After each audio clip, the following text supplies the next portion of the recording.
Good morning and welcome, Anita, Professor Kotler. Morning. Very nice to see you. Good to see everyone. It's a pleasure. Likewise, Anita. Thank you so much for joining.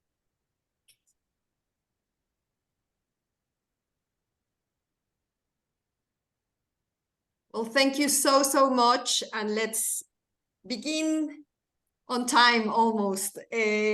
Good morning, good afternoon, and good evening. I'm Monica Dame. I'm the Secretary General of Parliamentarians for Global Action. For those of us who are only joining us today for this second day of PGA's 44th Annual Forum, welcome to the second day. And this forum is hosted, thankfully and very generously, by the Parliament of Seychelles on a virtual platform.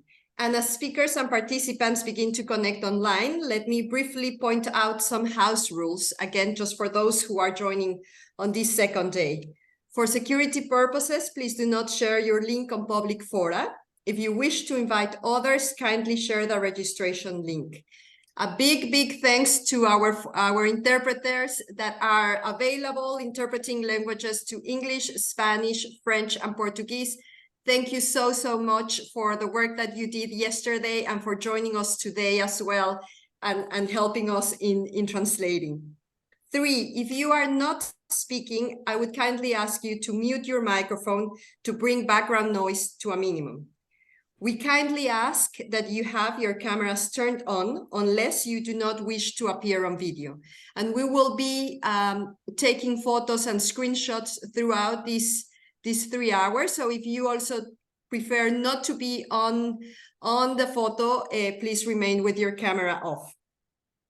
During the last session before the closing remarks, we will ask you to fill out a set of 5 questions just at the end, and I will let you know when that survey appears. During the interactive discussions, we kindly ask you to use the raised hand function or request the floor in the chat box and to speak slowly so that the interpreters can translate questions or comments accurately. And as you already saw, the meeting is being recorded for institutional purposes. And we thank you very much for taking the time to stay with us today and to join us for the second day. For those who are joining this second day and who may not have been yesterday, it is my pleasure to give these opening remarks. And let's just change gears a bit on the topic and recapitulate on yesterday's discussion during the 3rd Consultative Assembly of Parliamentarians for the Oceans. And I have a few takeaways. The first one is that human rights and the health of our planet are intrinsically linked. The UN General Assembly resolution of July 2022 ascertains the human right to a clean, healthy, and sustainable environment.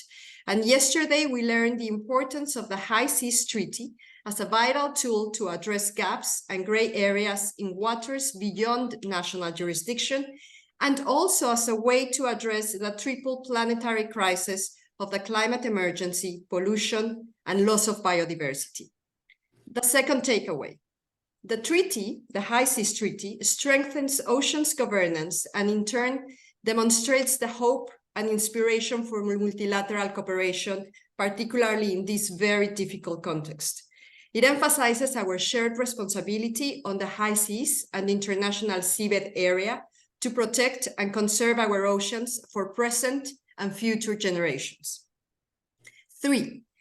PGA is well placed to rally and mobilize members of parliament on the race for ratification to achieve, as soon as possible, 60 ratifications from member states for the High Seas Treaty to enter into force.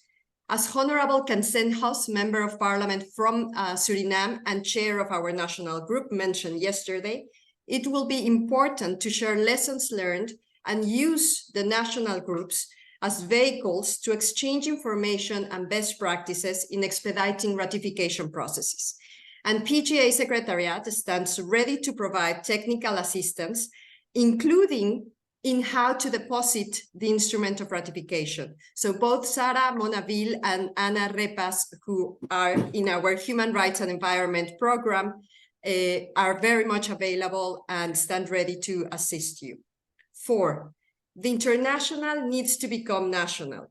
Why do areas beyond national jurisdiction matter to constituents? And that is part of the role that you as parliamentarians have in conveying those messages and the importance that the High Seas Treaty has, so that we can actually rally that support also nationally. As Speaker Roger Mancien, Speaker of the National Assembly of Seychelles, mentioned yesterday, changing hearts and minds requires high doses of political will. And PGA members should be champions of this treaty. And I hope many of you from the responses that we got yesterday very much see yourselves as champions for it.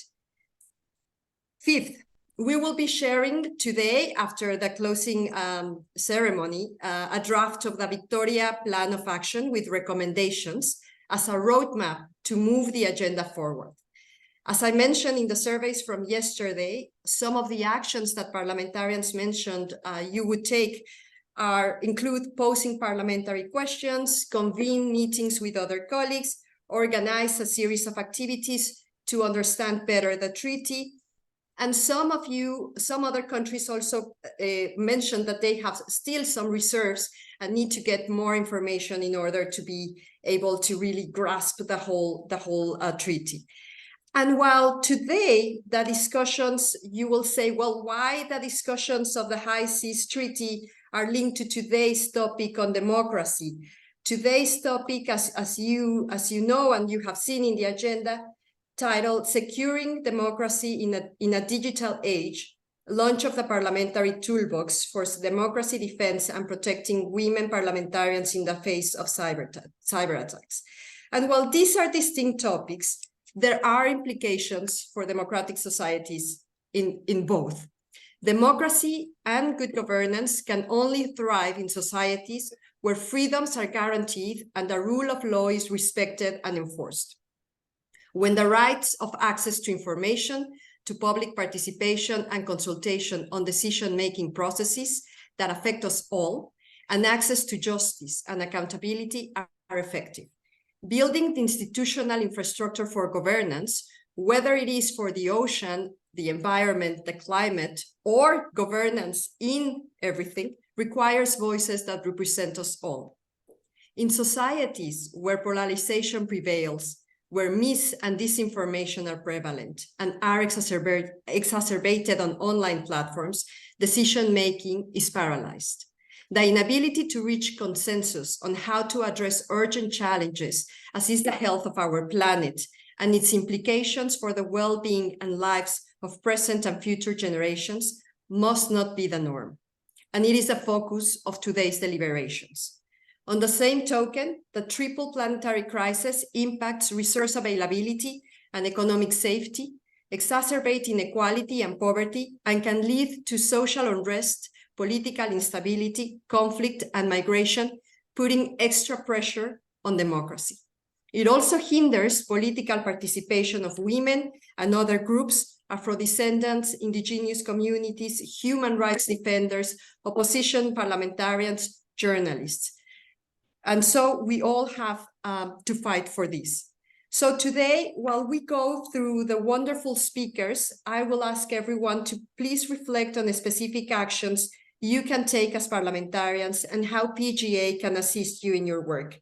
We all have a responsibility in being active builders for our democracies.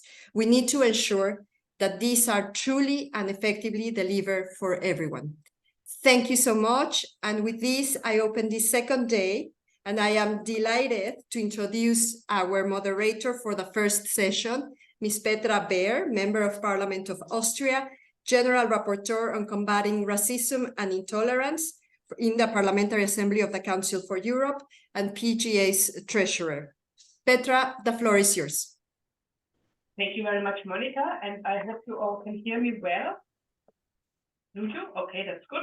So I want to welcome you as our first panel, which is dedicated to the launch of the Parliamentary Toolbox for Democracy Defense. And let me share some background information about PGA's campaign for the democratic renewal and human rights with you. that was launched in 2018 as a response to the organization and members' concern about the great state of democracy, attacks against its values and institutions, and its decline over the past decade. The campaign underpins the work of in all of our PGA programmatic areas and is central to realizing the Sustainable Development Goals, especially Goal 16, which commits governments to provide access to justice for all and to build effective, accountable, and inclusive institutions at all levels. The Democratic Renewal and Human Rights Campaign comprises 3 main pillars, and the first of them, which I will introduce you briefly, are already implemented, which is number 1, the Parliamentary Rapid Response Team, PAR, launched in 2020, which is a unique cohort of 9 members of parliament representing all regions in the world who respond nimbly, intervening when parliamentarians or journalists or human rights defenders are at risk.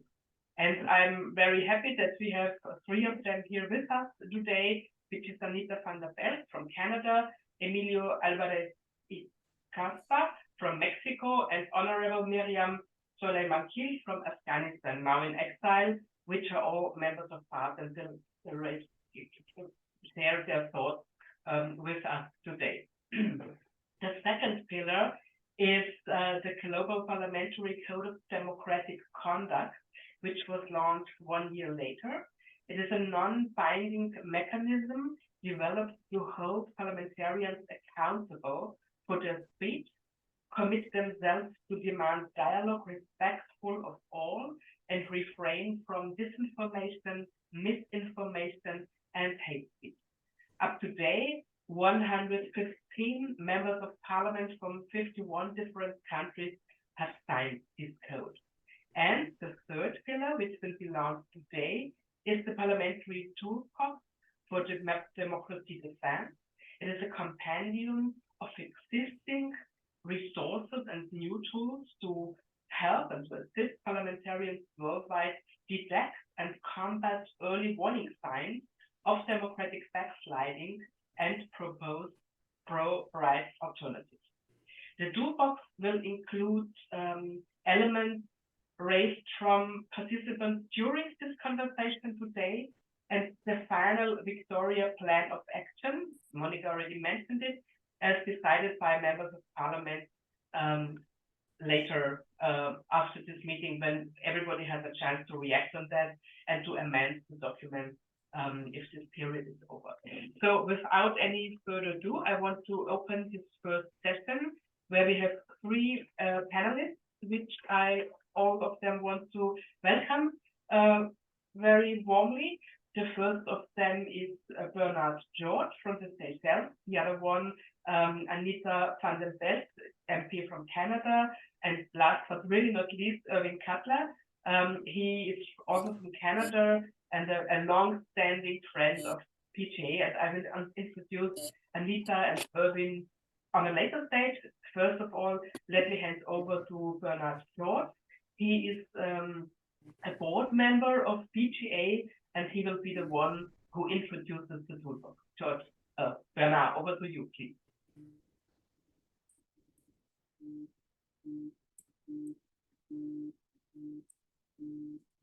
Thank you very much, Petra, for this introduction.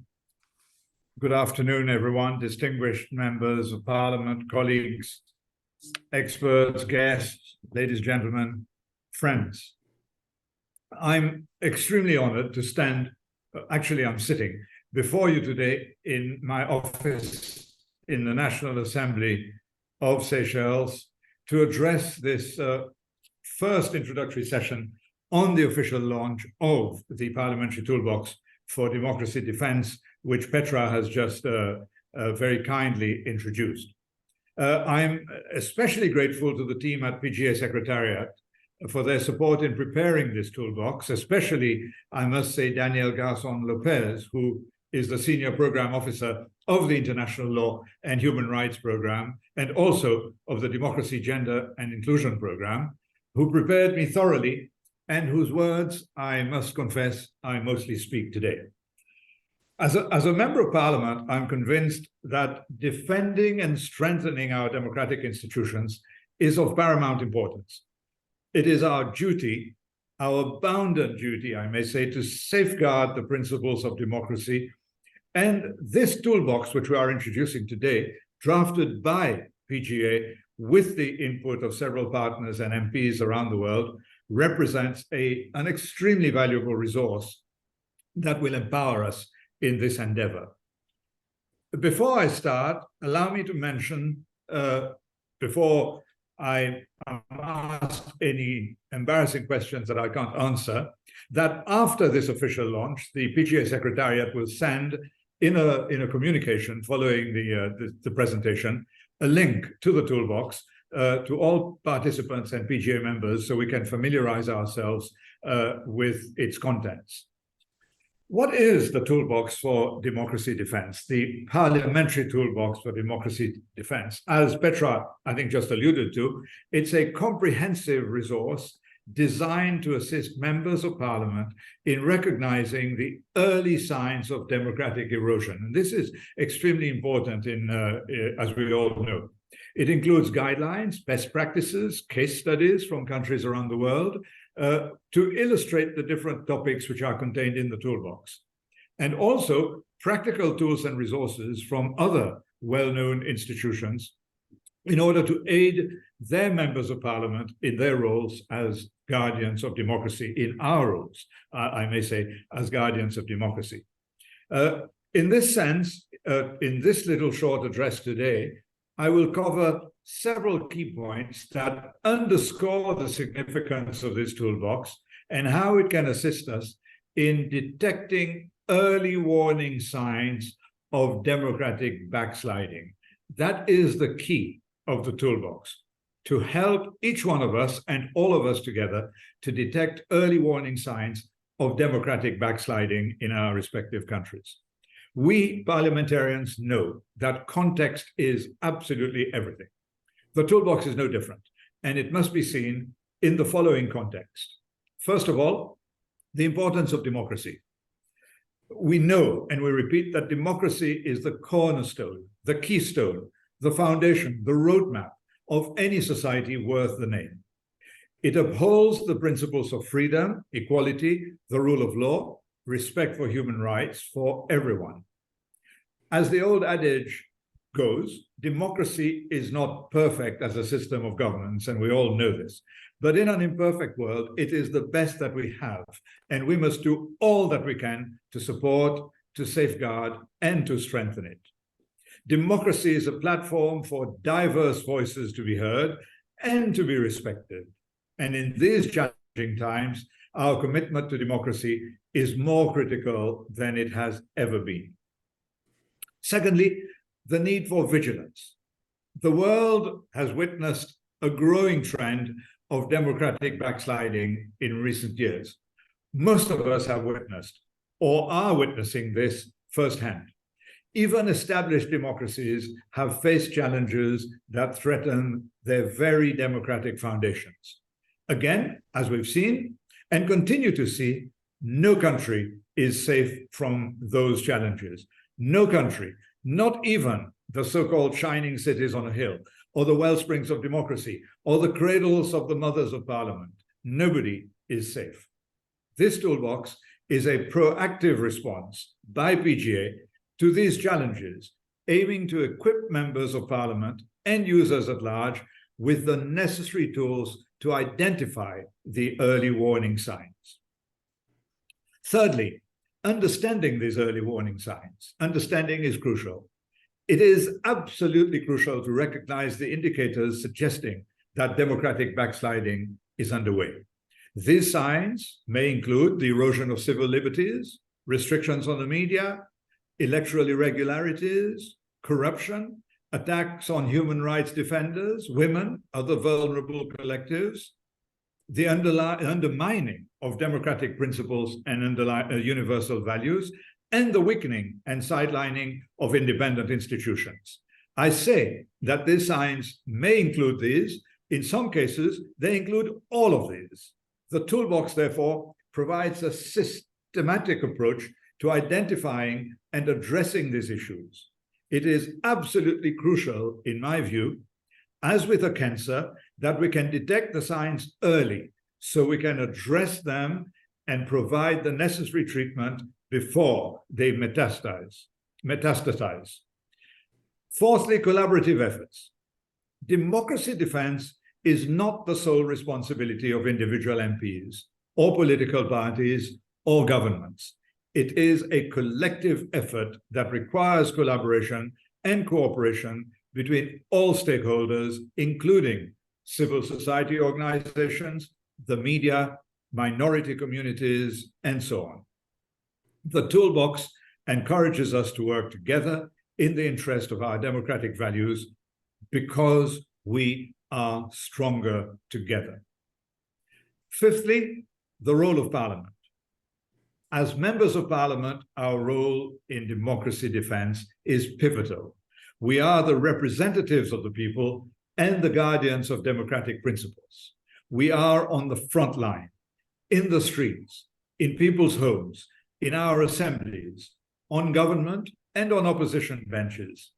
Hence, we must ensure that we use all available tools to prevent interference and attacks on democracy, that we ensure fair and transparent elections, that we protect women parliamentarians in the face of physical and psychological abuse, and that we refrain from hate speech in our daily interactions and from mis- or disinforming the population. The toolbox is a vital resource in that sense, as it equips us with the knowledge and the tools to fulfill our responsibilities effectively. How do we use the toolbox? It is essential to familiarize ourselves with its contents. The toolbox offers a number of things. Firstly, guidelines on assessing the state of democracy. Very important. Knowledge and data is everything. Secondly, concrete examples of cases where democracy has been at great stake, from the United States to India, the United Kingdom, Brazil, Hong Kong, El Salvador, Zimbabwe, and many, far too many more. And thirdly, it develops early warning mechanisms. Let us not forget, before the cancer metastasizes, we need to attack it. By using these resources, we can better respond to potential threats to our democratic systems. Promoting transparency and accountability is paramount because the two are essential pillars of any democracy. We need to promote these values by advocating constantly for open government, supporting the independent media everywhere, reinforcing the principles of the rule of law everywhere, protecting and promoting human rights, all the time, for everyone, not picking and choosing from an a la carte menu, but all the human rights, all of the time, for everyone. And ultimately, we must be an example to those who have elected us. The result will be good governance. So in conclusion, allow me just a few more words. Democratic challenges are not confined to a single country. They are a global concern. In that respect, we need to continue encouraging our peers and colleagues to engage with national, regional, and international partners and institutions to share experiences and coordinate efforts to defend democracy on a global scale.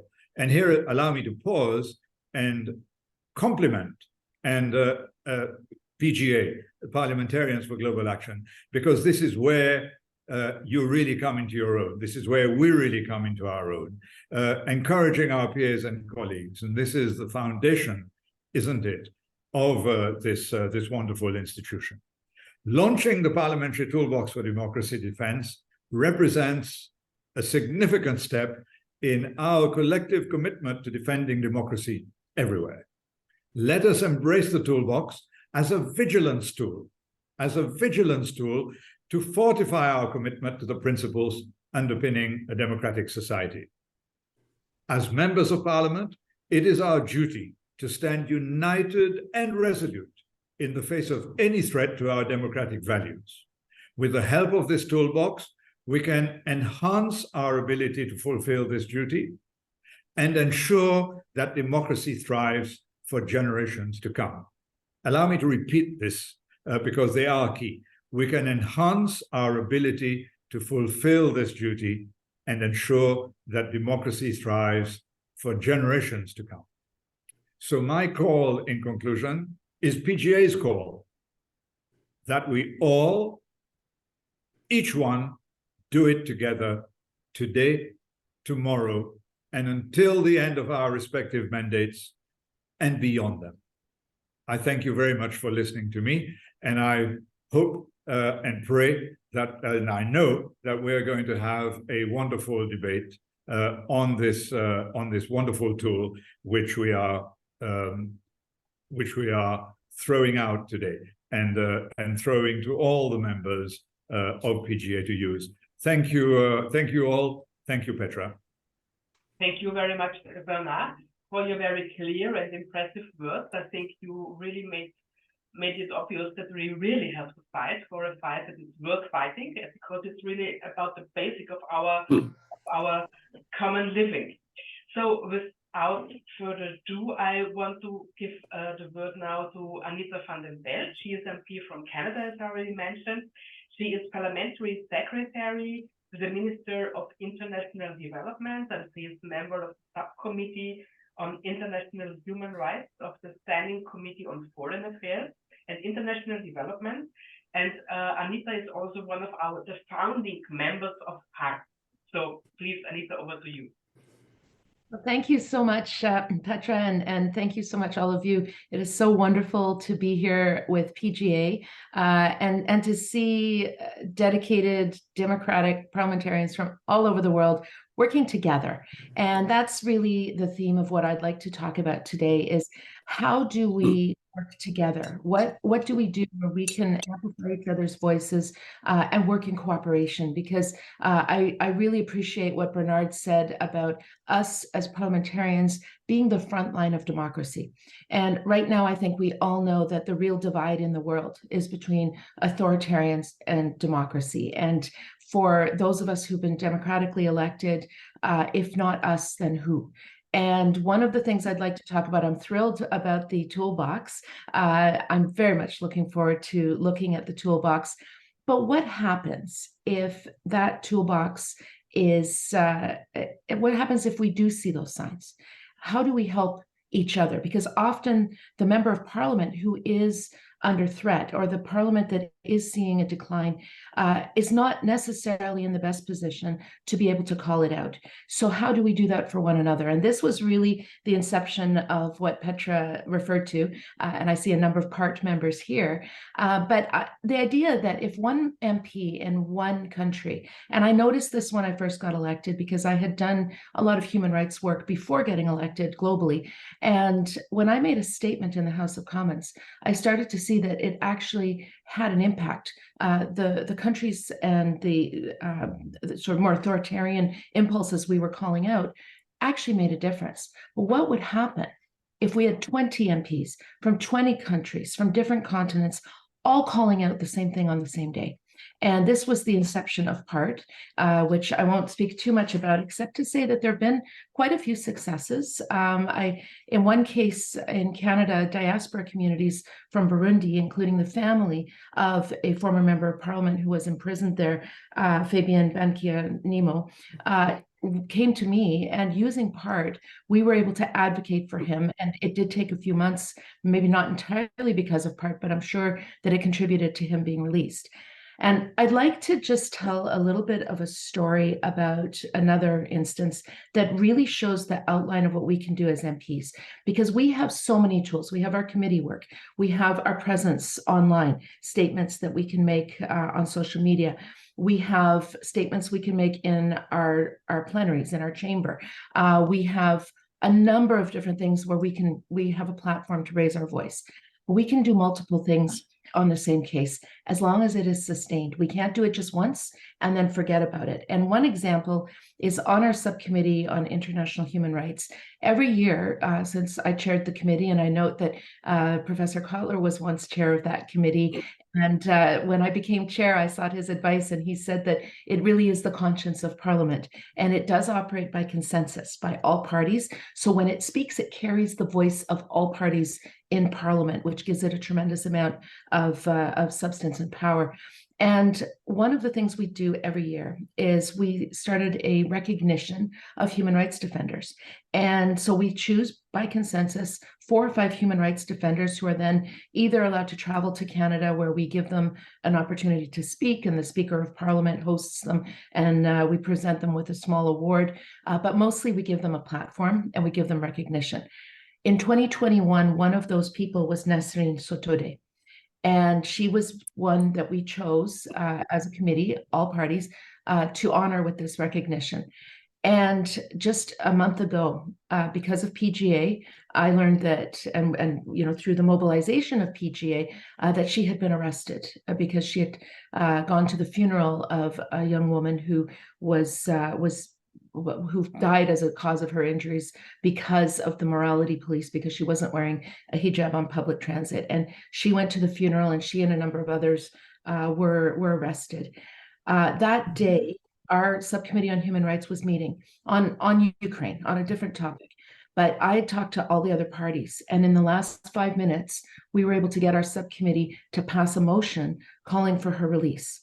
So not only did we do something 2 years before, we followed it up, and I'm so pleased. I saw in the news this morning that she was released on bail this morning.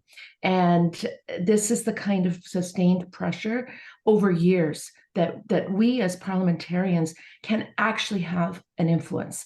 And another example that I just wanted to give, because I think there's a lot of reason that we need to give each other hope these days.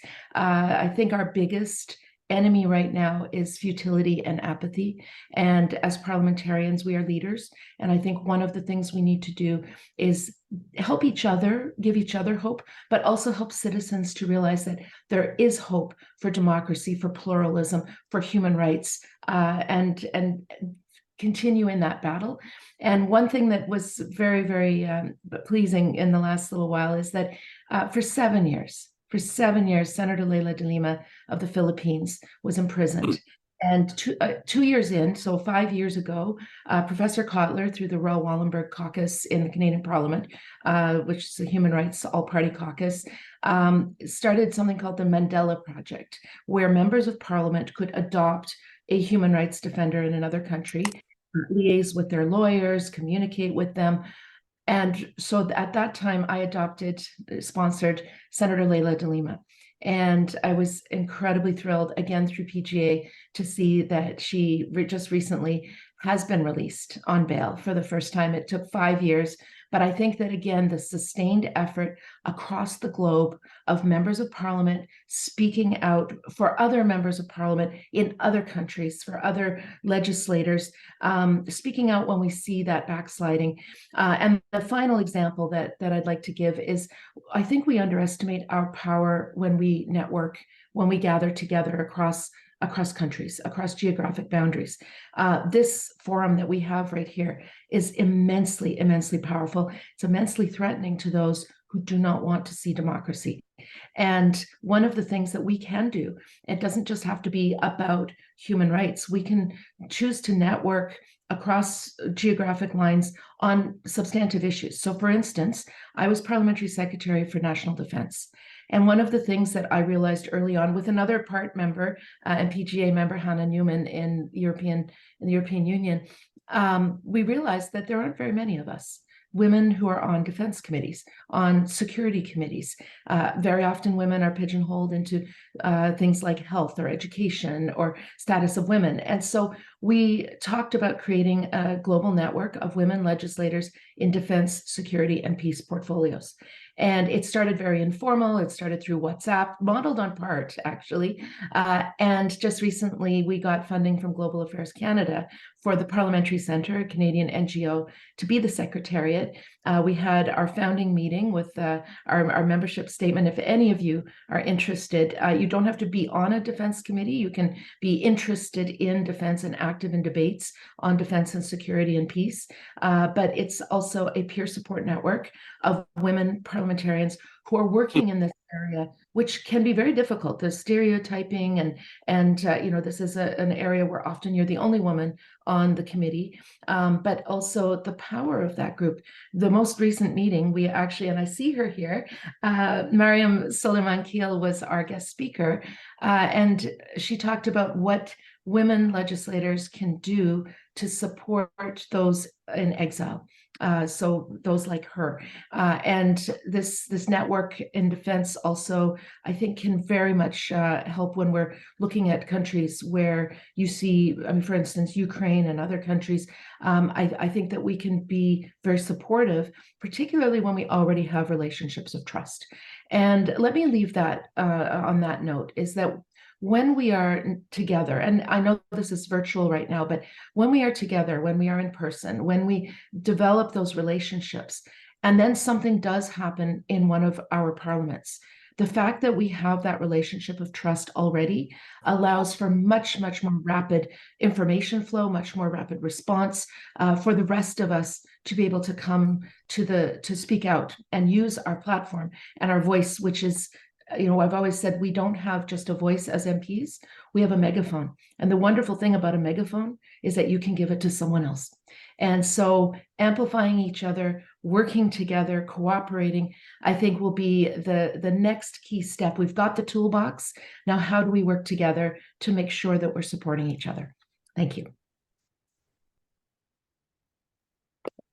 Thank you so much, Anita, also for mentioning that there are also reasons to celebrate, because some of those who were illegally arrested came free. It's really good to know. And that brings me further to Irvin Kotler. And I want to mention that Irvin, we got to know long before we've met at PGA again, in the fight against anti-Semitism. It's something that where we do not have to celebrate a lot at the moment when we look at the situation. And I'm really happy to introduce Irvin. He is the International Chair of the Raoul Wallenberg Center for Human Rights. He is Emeritus Professor of Law at the McGill University in Canada and former Minister of Justice and Attorney General of Canada, and a former PGA member because he is a former parliamentarian. So Irvin, over to you, please. Thank you, Petra. And may I begin by commending PGA for organizing this timely and significant parliamentary forum underpinned by the Parliamentary Toolbox for Democracy, as we address, as has been put, multi-dimensional crises. And as Bernard and Anita and yourself have reflected on the important role that parliamentarians can play in the front lines of democracy. Indeed, we meet at an important, I would say, urgent historical inflection moment where we are witnessing a resurgent global authoritarianism, a metastasizing axis of evil. I joined in an op-ed published just yesterday in Canada's Globe and Mail on that. Assaults on human rights and our liberal democratic order. Indeed, I would say mass atrocities constitutive of acts of genocide. I hesitate to use that term, but we are witnessing the never again genocide as we meet. And I'll reference that as well. The backsliding of democracies, as has been mentioned, political prisoners as a looking glass, and Anita has referred to that as well. In a word, what we're witnessing, as Karim Khan, the special prosecutor of the ICC, put it, that we are witnessing a veritable pandemic of inhumanity. And this is coming against the backdrop of a series of pandemics, the triple planetary crisis that has been referenced earlier, and that finds expression in the report, the COVID pandemic, the pandemic of climate injustice, the pandemic of disinformation and hate, and the pandemic of gender-based violence, all of which are referenced in the report, and the importance of the toolbox in that regard and for parliamentary action. So what I'd like to do at this point is share with you three case studies of the pandemic of inhumanity, which are not as much referenced in the report, and the particular role of parliamentarians at this urgent historical inflection moment. The first is Russia's criminal aggression against Ukraine, which is attended by war crimes, crimes against humanity, and mass atrocities constitutive of acts of genocide. I don't use that word lightly or easily, but our Raoul Wallenberg Center published a report documenting, in fact, not only these acts of genocide, but the standing incitement to genocide in Putin's denazification campaign. And where Vladimir Kara-Murza, the heroic Russian patriot and dissident, was recently sentenced to 25 years in prison. His crimes telling the truth about both Russia's domestic repression and its external criminal aggression in Ukraine. And I'm delighted that the Canadian Parliament, of which Anita is such a prominent member, unanimously adopted motions to make Vladimir Kara-Murza our most recent honorary citizen. And I speak here today as the special envoy of the Parliamentary Assembly of the Community of Democracies on behalf of his case and cause. And in taking up his case and cause as parliamentarians, we will be combating this first component of this axis of evil, namely Putin's both domestic repression and criminal aggression in Ukraine. The second is Khamenei's Iran. And again, I use that term to distinguish it from the people and publics in Iran who are otherwise the targets of Khamenei's massive domestic repression, of which the Women, Life, Freedom movement in Iran is message and metaphor, and Iran's internationalized aggression, including through its terrorist proxies, Hamas and Hezbollah, as we meet, and its transnational repression. Several days ago, a report released in Canada showed the extent to which Khamenei's Iran actually targets Iranian dissidents in Canada and in other of the community of democracies, and in fact threatens the democracy movement, the Iranian democracy movement in the diaspora. And here, reference made by Anita, and I will mention again Nasrin Sotoudeh, known as the Mandela of Iran, who was sentenced 5 years ago to 38 years in prison and 148 lashes for nothing other than seeking to combat the gender apartheid in Iran, speaking up on behalf of other political prisoners, combating the silencing of the media until she herself became a political prisoner. And I want to commend Anita, because her work in this regard that has helped bring about the release on bail. I initially took up Nasrin Sotoudeh's case and cause when I was a parliamentarian in 2011. She's been repeatedly arrested and imprisoned, and she is a looking glass into Khamenei's Iran, both domestic repression and external aggression, which brings me to the final case study, and that's Xi Jinping's China. And here where Xi Jinping's China targets what it calls the 5 sins, but are reflective and representative of the 5 atrocities. Number 1, the targeting of the Muslim Uyghurs, which are mass atrocities constitutive of acts of genocide. And I want to commend the Canadian Parliament for becoming the first parliament in the world for having made that determination. Second, the assaults not only on the democracy movement, but on democracy itself in Hong Kong. Third, the persecution and prosecution of the Falun Gong.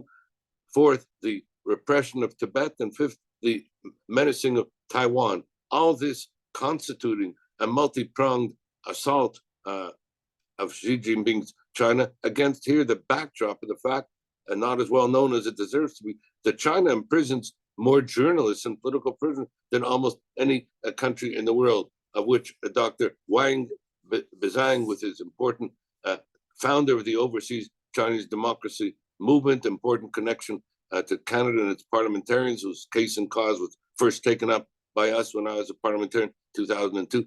Yet another looking glass into this.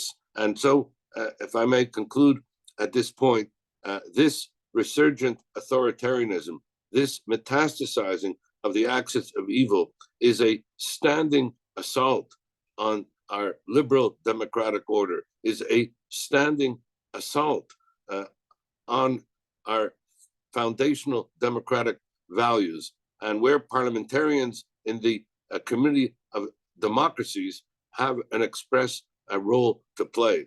And I would just close by saying that next week we are sponsoring a conference in Canada on justice in Ukraine. Here too, parliamentarians can play a very important role by promoting and protecting the establishment of an international independent tribunal for the crime of aggression in Ukraine.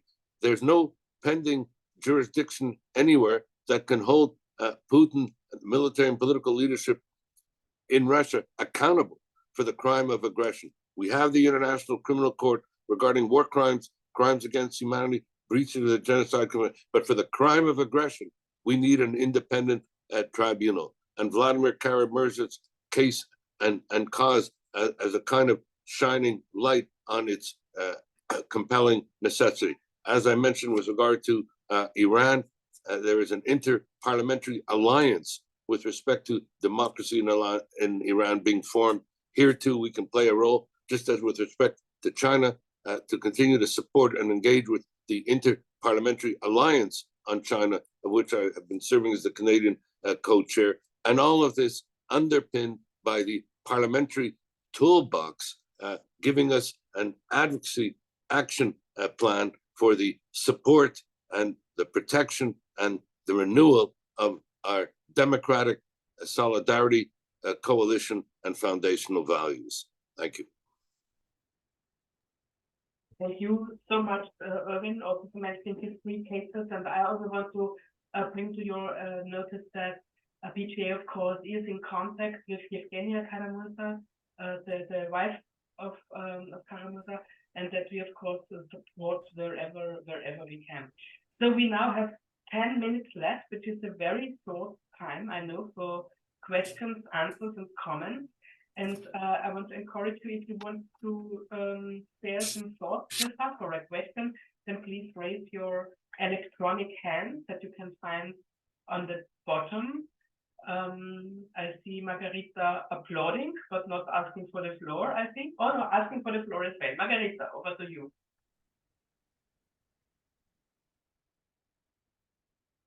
Hola, buen día. ¿Me escuchan ahora?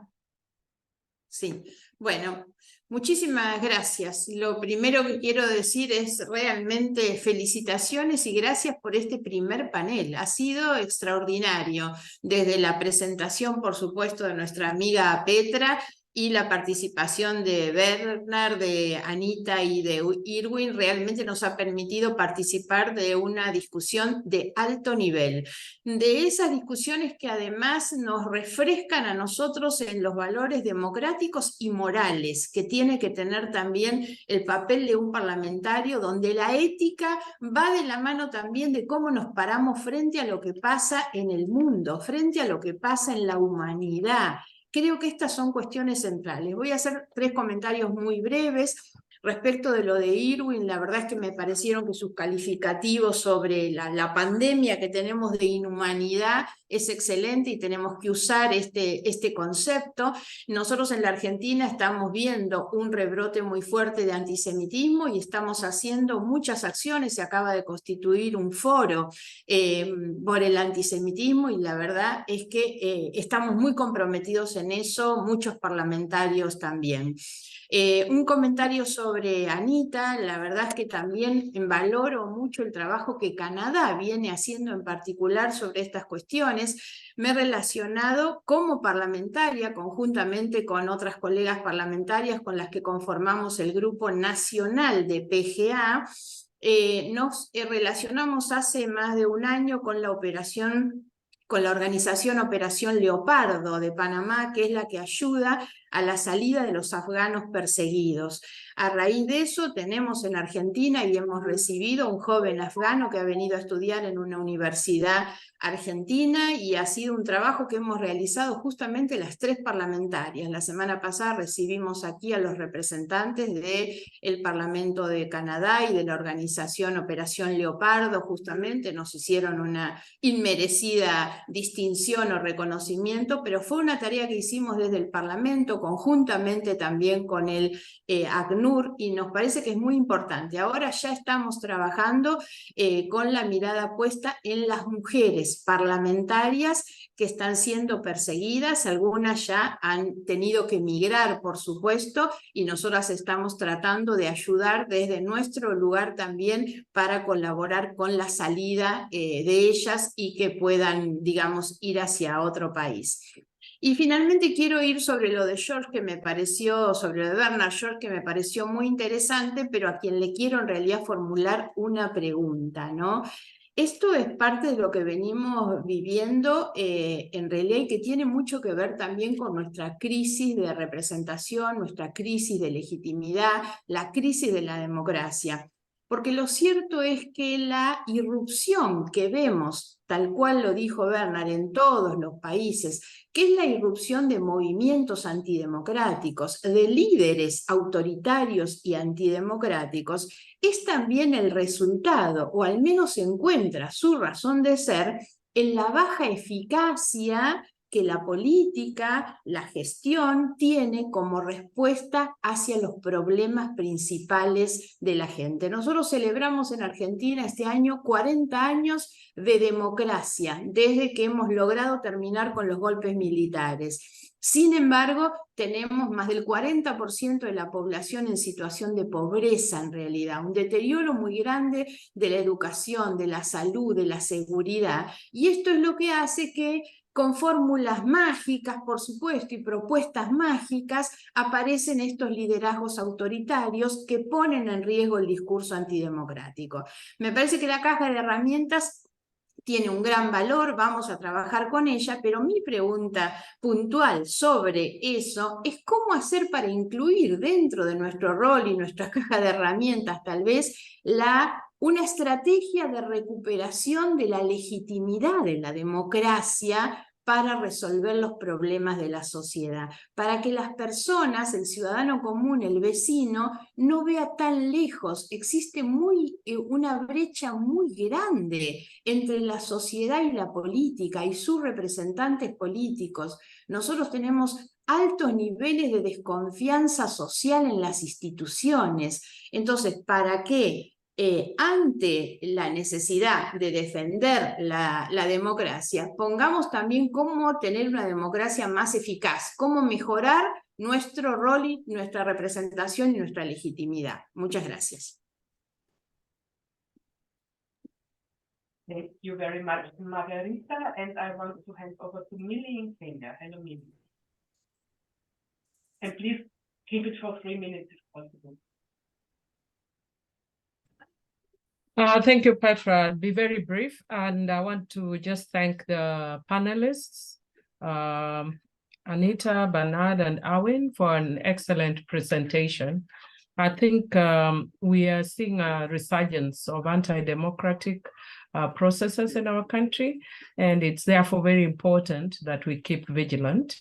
And for me, especially in relation to digitization, And a lot of people pay a lot of attention to the old ways of doing things. Like, for example, the issue of elections, we still monitor in the old ways, yet, for instance, election rigging, it's done electronically. So when you have election observers, they'll come and say that elections were free and fair, but they use the old methods of monitoring. You are looking at wrong indicators, whether there was violence, whether people ran away with ballot papers, and that doesn't happen anymore in a digital era. So I'm happy that we are talking about being ever vigilant, even with the changing space. Otherwise, I just want to thank you all for a very excellent and engaging presentation. And just to inform Anita that I'd be very interested in joining that network. I serve in the Defense Committee of our country. Thank you very much. Thank you very much, Millie. I have 2 more interventions to speak, and I will close the speaking list now because otherwise we will run late. So Ruth Lapone is next.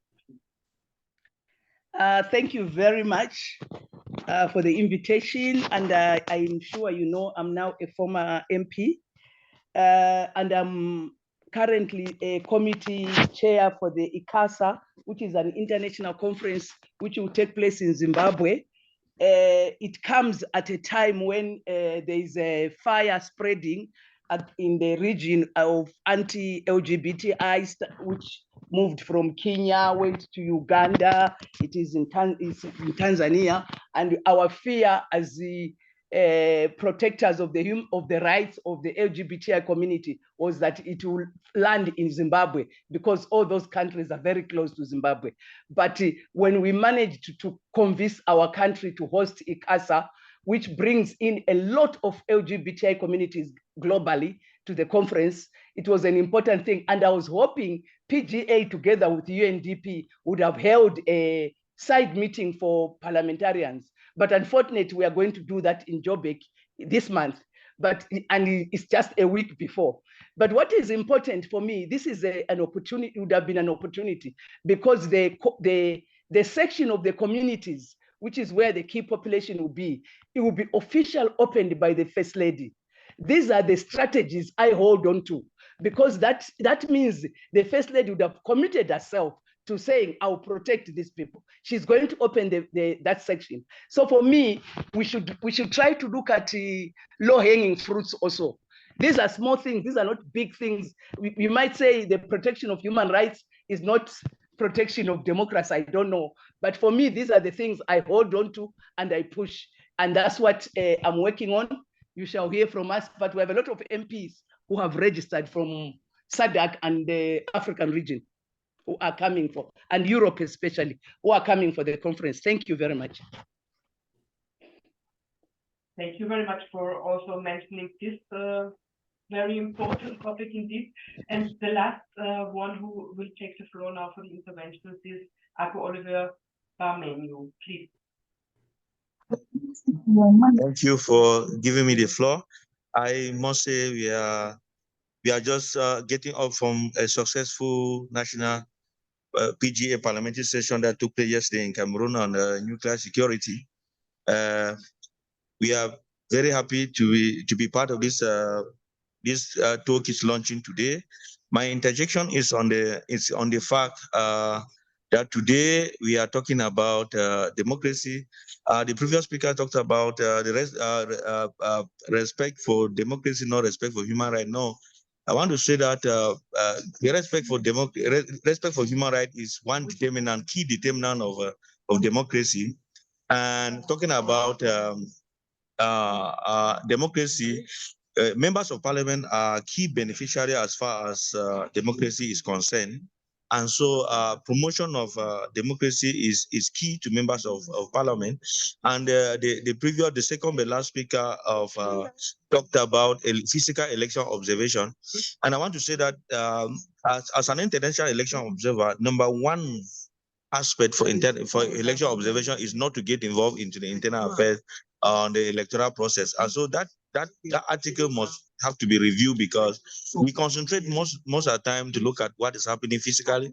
But as we all know that we are now in the fourth revolution, the technological revolution, and we are talking about IA now, and a lot of things we must start reviewing so many things as far as democracy is concerned, because IA is at the center of it all, and we must be able to build our capacity as far as protecting democracy is concerned in the digital space. Thank you very much. I thank you very much. So we have now the challenge that we want 3 closing remarks of the 3 address panelists. Legitimacy of democracy, fair and free elections in digitalization, LGBTIQ, women's rights and how to protect them, and how everybody can be the beneficiary of democracy and fair election observation. So maybe a minute and a half for each of you 3, if possible, and just pick out one of the 3 questions, please. Erwin, would you like to start? Well, I pleased to hear the interventions. As I said, I think we are experiencing a series of pandemics, both represented in the report, and the most generic one of the pandemic of inhumanity. And I think at this point, we have to stand up for the community of democracies, stand up for the foundational values of democracy, support our parliamentarians who are on the front lines of democracy, combat the metastasizing axes of evil, and defend the political prisoners who are putting not only their livelihoods, but they're putting their lives on the line for protecting and promoting the foundational democratic values and human rights which underpin our work and anchor the toolbox. So want to commend PGA. I think the toolbox can anchor our advocacy in the weeks and months ahead, both on behalf of the political prisoners and the cases and causes which they represent and highlight through their own courageous advocacy. Thank you very much, Erwin. Anita.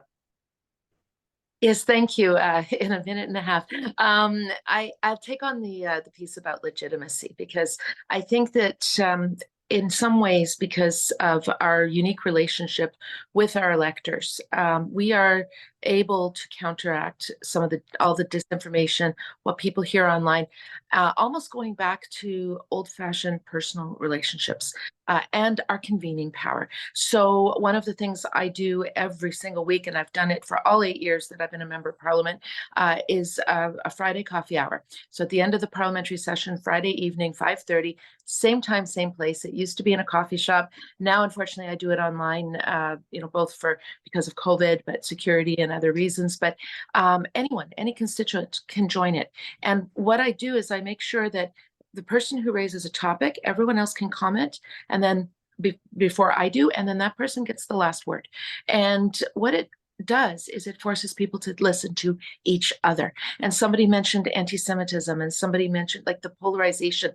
But when you actually convene people to hear from their neighbors, not just from us as politicians, because they don't believe us anymore, but they listen to their neighbor. And I think that having that dialogue, having that person-to-person relationship is something, restoring that link between the elected and the voters. That relationship is vitally important for legitimacy. So I think that's something we can all do in our own constituencies. And just a note that I got the idea actually when I was working in DRC in Congo from women there who would go to the Saturday market. And that was one of the only public spaces available for women. And every week they'd be at the Saturday market. And I thought, why can't I do that? We don't have Saturday market. We have shopping malls. And so I sat at a coffee shop in the shopping mall, and it's evolved since then, but I do it every single week. And anyone who wants to engage with their MP can engage directly. And I think if we can restore the trust one-on-one, it is a lot harder to demonize somebody that you yourself have the opportunity to really dialogue with. So that's something we could all do. Thank you. Thank you very much. And last but not least, Bernard. Thank you very much. Democracy is a hard sell, and that I think is one of our biggest problems. When you go to rural people, I have a constituency with a lot of social issues, and when you go and talk to them about human rights and democracy, and your opponent is talking to them about more money in their pockets and free housing, it's tough. And I think we've got to realize that. Autocracy is easy in a sense. All you need really is a sexy-looking candidate and a few sound bites, and you're done. I think we've realized that. We can see how easy it is to convince people with those elements as opposed to human rights. I mean, and I think that is what we need to realize, and I'm hoping and I'm sure that the toolbox is going to help us to do that. What we need to do in order to fight autocracy is to make democracy as sexy as they make tough on crime, build a wall, soundbite stuff. And I think this is my take, and I think this is making democracy, making the fight for democracy, for all the reasons that Anita, Irvin, and all the others who've spoken today have put up, making that interesting, putting that front and center, selling people that as an idea which is as attractive as repelling immigrants or whatever else the autocrats are selling them, is key. And this is where I think the toolbox comes in. The toolbox will give us the tools, will help us to be able to turn a really dull subject into something which will be able to appeal to people, so that we can flip this tendency which we find around the world for people to go for the easy option. I think we need to make people understand, and it's not difficult. We did it. I spent 20 years on the opposition benches, and then I managed to turn my constituency around. So it is possible, and I'm sure many of us have been able to do it. What we need to do is to have a message which is democracy as appealing as whatever else it is that the other side is selling. I think that's the key as far as I'm concerned, and I'm hoping that the toolbox will be able to help us to achieve that. Thanks, Petra. Thank you very much, Bernard, for giving, all the three of you, thank you very much for giving us the first taste of the toolbox, and it will be up to us as MPs to fill it with our activities and also with our sexiness, to quote Bernard. So, Millie, I really apologize that we have stolen 10 minutes from the second session, but now over to you.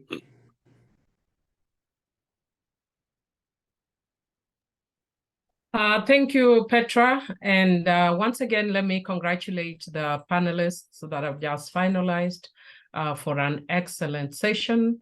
And thank you, Petra, for also an excellent chairing of that session. And indeed, even as you say, you've stolen our 10 minutes. I might just also steal, but we'll try and manage our time within the time that is given. We now move to the next session, which is preserving women parliamentarians' leadership in the face of cyber harassment and attacks. Digitization has been heralded as revolutionary because it has brought a lot of changes in the way that we do things. It has made it easier. It has made it faster for us to reach areas that heretofore we wouldn't reach. This meeting in itself is an example that in the past, if we were not able to meet physically, we would not have had a meeting.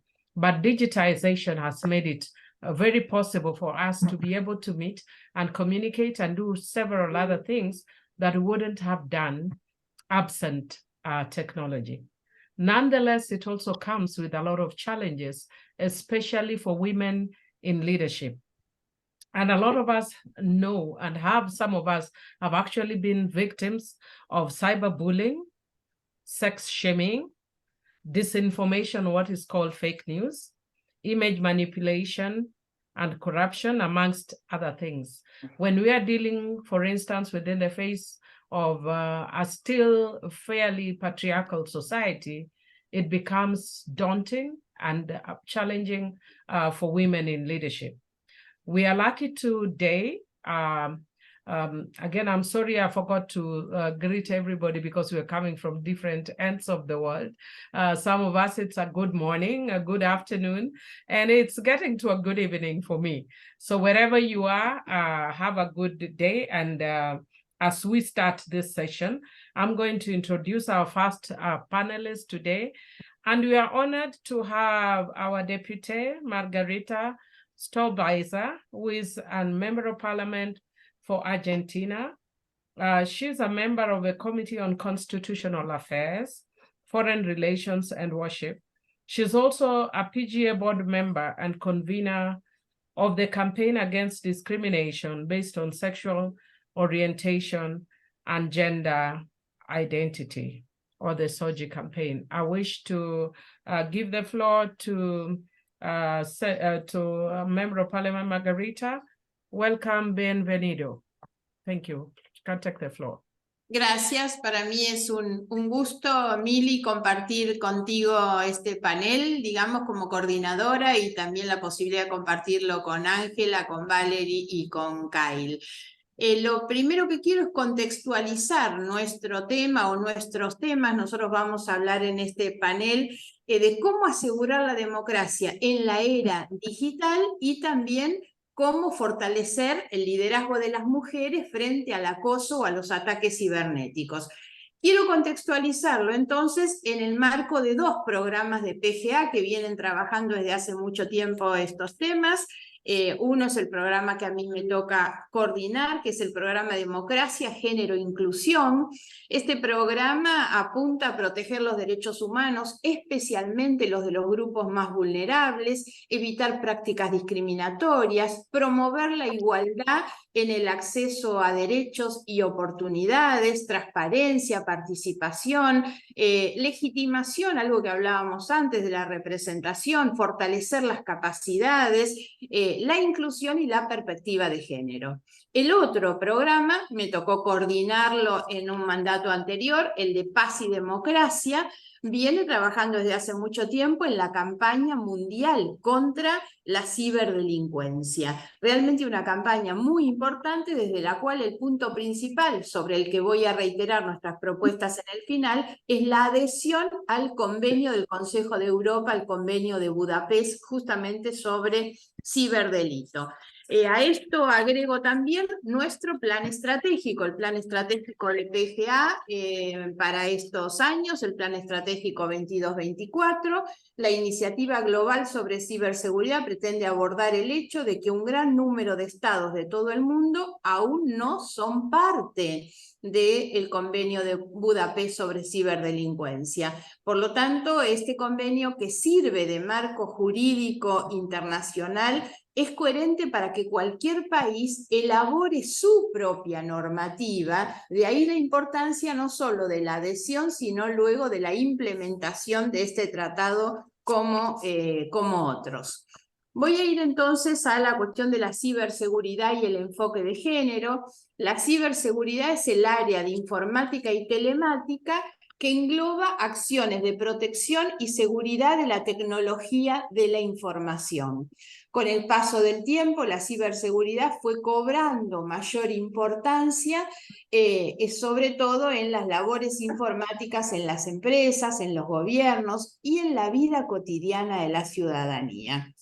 Lo cierto es que nosotros estamos en la era de la tecnología, de la globalización, de las comunicaciones, de la innovación, sobre todo después de la pandemia. Bueno, este Zoom, digamos, en el que estamos haciendo por primera vez nuestro foro anual, habla de eso y habla de la necesidad que tenemos también de acomodar nuestras acciones a las grandes oportunidades que nos abre este tiempo de la tecnología y de la innovación, pero pudiendo detectar también las amenazas y los riesgos que esto conlleva. Es muy valioso que podamos estar, como decía Mili recién, reunidas personas de distintos lugares del mundo y poder celebrar esta reunión. Sin embargo, hay que estar muy, muy atentos sobre las dificultades y los riesgos que esto acarrea. Respecto del enfoque de género, creo que es muy importante que nosotros sepamos reconocer también de qué manera las mujeres en general y las mujeres políticas han sido víctimas de muchas de las acciones o de los delitos que se cometen a través de estas nuevas tecnologías. Un informe de Naciones Unidas, de la ONU Mujeres, perdón, del año 2021, indica que el 73% de las mujeres en el mundo estuvo expuesta o experimentó violencia en línea. Y el 90% de las víctimas de la distribución digital no consensuada de imágenes íntimas son mujeres, ¿eh? Por eso es tan importante ocuparnos de esto. En ese mismo informe señalan que 1 de cada 10 mujeres de 15 años en adelante fue víctima de alguna forma de violencia en línea, y el 28% de las mujeres que fueron objeto de violencia redujo deliberadamente su presencia en las redes. Y aquí voy a introducir un poco el tema de las mujeres políticas. Nos ha pasado, me ha pasado en lo personal, el hackeo de nuestras redes sociales, que se termine difundiendo a través de medios masivos de comunicación, lo que decían nuestros email, por ejemplo, el acoso y el ataque que se hace a las mujeres cuando opinan algo, y entonces lo que ocurre que es que la mujer se va borrando, se va saliendo de las redes sociales y también se restringe en su actividad política, en el decir, en el estar, renunciando a la visibilidad, que es por supuesto un elemento propio de la actividad pública que ejercemos. Y necesitamos más mujeres en esa actividad pública y no menos. ¿Qué es el acoso digital entonces? Esta figura se refiere al daño o la agresión de manera repetida que se hace utilizando alguna vía informática o tecnológica, sean correos electrónicos, mensajes instantáneos, redes sociales, cualquier de estas plataformas, con el objetivo de provocar angustia emocional, preocupación, desestabilizar a la víctima. Y aquí también es entonces muy importante que nos ubiquemos desde qué lugar vamos a trabajar, que es el enfoque puesto en el lugar de la víctima, justamente.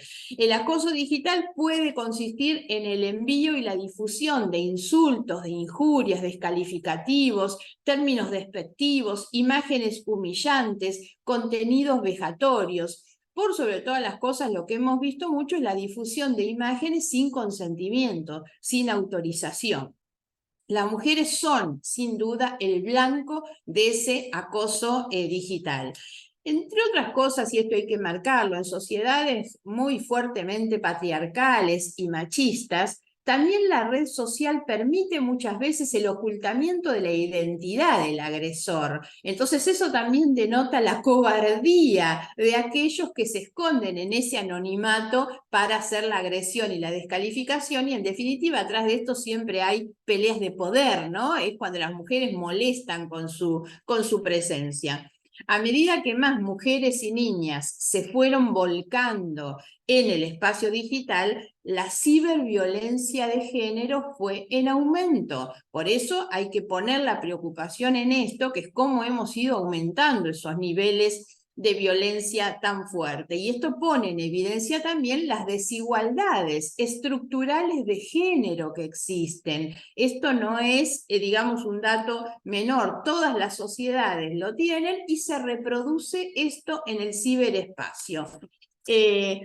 Quiero comentar algunas de las cosas positivas que nosotros hemos hecho, que tenemos en nuestro país, que es una legislación muy interesante para que esto sirva también después para que podamos volcarlo dentro de nuestras propuestas. Nosotros tomamos de México la ley Olimpia, es una ley en México que marcó sin duda el compromiso, digamos, para terminar con esto. Nosotros en Argentina teníamos ley de actos discriminatorios, ley de protección de datos personales, firma digital, delito informático, protección de niños, niñas y adolescentes, ley de grooming, inteligencia nacional. Nosotros hemos aprobado el convenio de Budapest en Argentina.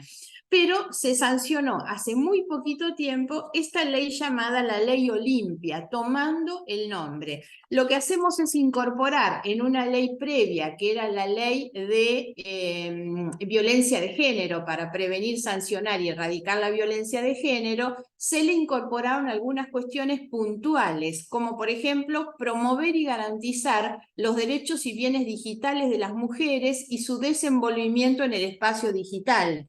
Se incorpora entre los derechos protegidos que se respete su dignidad, reputación e identidad en los espacios digitales. Lo que estoy mencionando son específicamente los cambios que prevé la Ley Olimpia.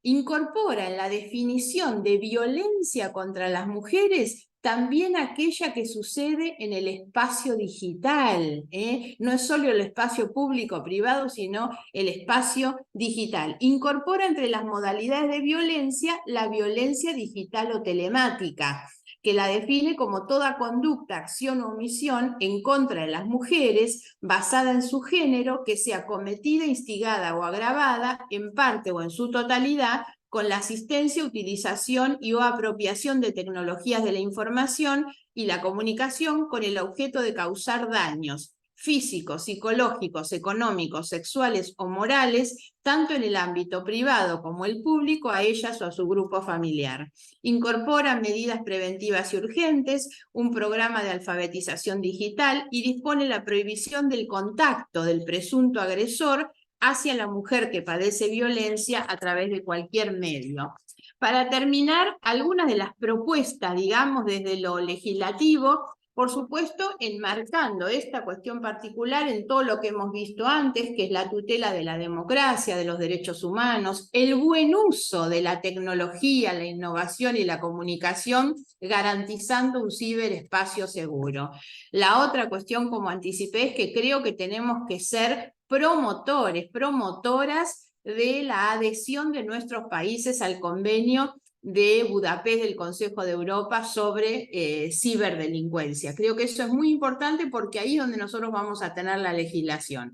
Y en esto quiero sí hacer una advertencia respecto de las legislaciones que en algunos países se están promoviendo, un cuidado muy especial cuando bajo el discurso y el objetivo noble de dar protección, se justifique la implementación de delitos con tipologías tan amplias, digamos, o mecanismos de control estatal que terminen afectando los derechos humanos, la privacidad, la protección de datos personales, la libertad de expresión y sobre todo que puedan ser utilizados para perseguir el discurso que no le conviene al poder, ¿no? Cuando se persigue el disenso con el pretexto de controlar el Internet. Hay mucho discurso en el mundo sobre controlar las redes sociales, que parecen estar fuera de los controles estatales. Hay que tener mucho cuidado con el tipo de controles que se lleve adelante.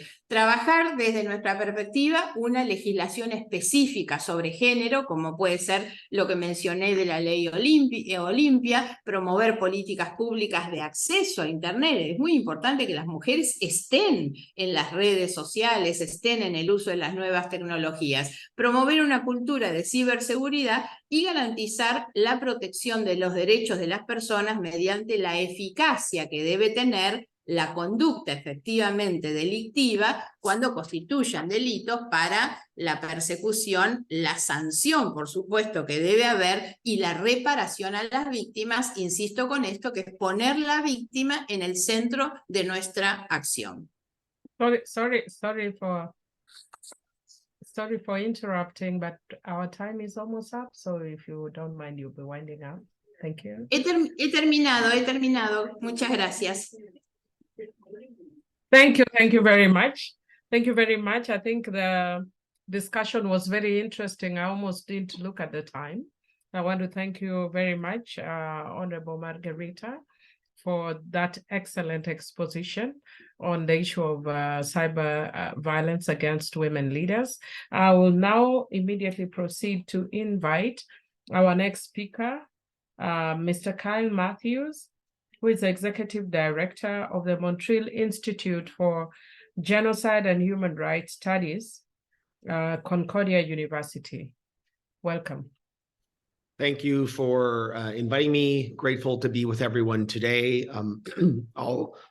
Pardon me, I'm going to do my presentation in English, although if there are any questions in French, I'd be happy to. I'm going to share my screen as well because I put together a very short presentation that will, instead of looking at me, you can look at the screen. Hate speech online targeting female political leaders is a growing problem, one that's having far-reaching effects on society. My colleagues at the Montreal Institute for Genocide and Human Rights Studies were a university-based think tank looking at human rights violations writ large, large-scale violations like we saw in Rwanda, where radio was used to foment hate speech and dehumanization language. We're now seeing, since the early 90s, the advent of digital technology has really transformed, where individuals now can do things to attack individuals or groups, and it really has been a game changer. And we see this in numerous settings, both in conflict settings, but also in non-conflict settings, where increasingly female political leaders are facing the brunt of online misogyny and hate. So what I would say is that the online hate and harassment is leading to offline abuse. It can be agreed that there's the offline world and the offline world. They're interconnected. And we're seeing that women leaders in public-facing professions, and I say that because we see similar connections to political leaders, parliamentarians, but also female journalists. There is an overarching theme that we're seeing, and it can be seen through research, and it can be seen that it's having a negative impact on democratic institutions. So for those who need to know about hate speech in general, there is no global definition of hate speech. There's no law around hate speech.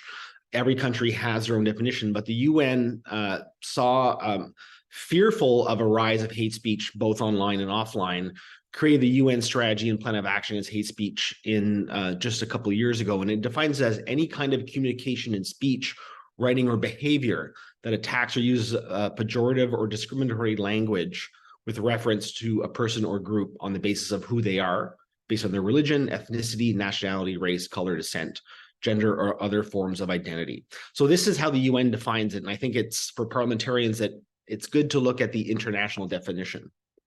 So there is a growing body of research that shows that all over the world, women in politics are targets of vicious online attacks and gender disinformation campaigns, framing them as inherently untrustworthy, unintelligent, too emotional, or sexualized, often carried out with malign intent and coordination. This is done to silent women's voices. It's a direct attack against democratic institutions. So the Inter-Parliamentary Union in 2016, a survey of women parliamentarians in 39 countries across 5 regions revealed that during their parliamentary terms, 65.5% of respondents received humiliating sexual or sexist remarks. 42% had humiliating or sexually explicit images of themselves distributed on social media, and 45% had received threats of death, rape, violence, or abductions. So this is going back to 2016, and this is the International Parliamentary Union. Similarly, I said women in public-facing positions. So UNESCO recently did a survey on female journalists in 2021, and it showed that over 600 journalists around the world who identify as women found that 60% of white women journalists, 80% of Black women journalists, 88% of Jewish women journalists, and 80% of lesbian women journalists had experienced sexist and misogynist abuse. So, and it says this resulted in 30% of respondents self-censoring, 20% withdrawing from all online interactions, and over a quarter of them indicating adverse mental health impacts. So think about that. If you're a female political leader and you're suffering this abuse, you're going to withdraw yourself. You're going to stop engaging your constituents. You're going to stop engaging online, which is very, very difficult to do in many countries today. The troll patrol. So in 2018, Element AI, a Montreal-based AI company, and Amnesty International put out a report monitoring in the UK what was happening on Twitter towards women political leaders, and saw that over 7.1% of tweets were problematic or abusive. They show that minority women in the UK, over 34% more likely to be mentioned in abusive or problematic tweets than white women. And then we also saw across the spectrum in the UK, Black women were disproportionately targeted, being 84% more likely than white women to be mentioned in abusive or problematic tweets. So we have evidence of this online hatred and online violence and abuse targeting women. And we know it's becoming easier. And with people hiding behind anonymous accounts, it gives them the ability to lash out, express hate with facing no consequences. My colleagues and I were very worried to see this happening globally, but also saw it in Canada. We began to see members of parliament get targeted. And one is Catherine McKenna, the former Minister of Justice, who was actually targeted online over and over again until she was actually, her and her children were accosted in public in Ottawa. So this has made us say that we had to do something and track and understand what's going. So we created the Canadian Women's Digital Leaders Defense Initiative to actually study and research what was happening in the Canadian context, but it's very applicable to other democracies. And I would say one of the most things that I would like you to take away from this today is know that this online hate targeting female politicians, it has an intergenerational impact. We're seeing that young girls, teenagers that are seeing this abuse online targeting women in leadership positions in politics is making them say, I don't want to take that career in that path. I could be subject to abuse. So it's having an impact on young women, young girls from reconsidering a position as an elected or in a political figure. So this is key. This is very has long-term implications, and we need to think about how can we hold social media companies to account to better do content moderation to stop this kind of online hate? How can we create digital literacy skills among all of society to try to tackle this problem? There's no easy fix, but in conclusion, I would just say that online cyber attacks targeting female political leaders is a grave threat to human rights. This gender-based hate speech may be used to inhibit, prevent, or significantly limit women and girls' freedom of expression and participation in public discourse and public life, therefore undermining the implementation of other international human rights standards, including women, peace, and security, and the youth, peace, and security agendas. So if anyone's further interested, I have a white paper of our study. It's 12 pages long. It's in English and French on our website. I'd be happy to share that. Or if anyone wants a further briefing at some other point, I'd be happy to answer those questions. Thank you very much. Thank you very much, Mr. Carl Matthews, for that excellent presentation, giving us figures and examples about how this affects women in leadership and even the intergenerational aspect, and situating it within a human rights context. Really thank you. And we'll move to our next panelist, Dr. Angela Brownberg, Member of Parliament from Jamaica. Please, Honorable Dr. Angela is a PGA board member and co-convener of the International Peace and Security Program. Welcome, my sister.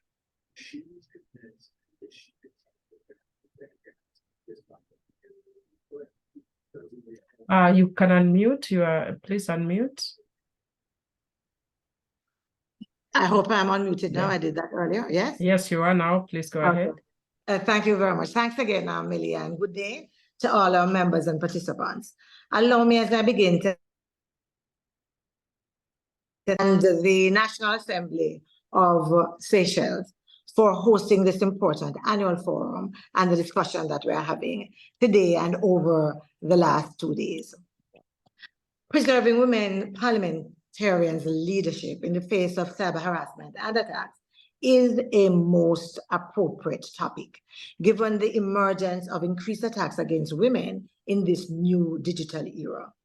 We already know that women across the globe are still marginalized from the political sphere, whether it is because of discriminatory laws, practices, attitudes, gender stereotypes, even the disproportionate effect of poverty on our women.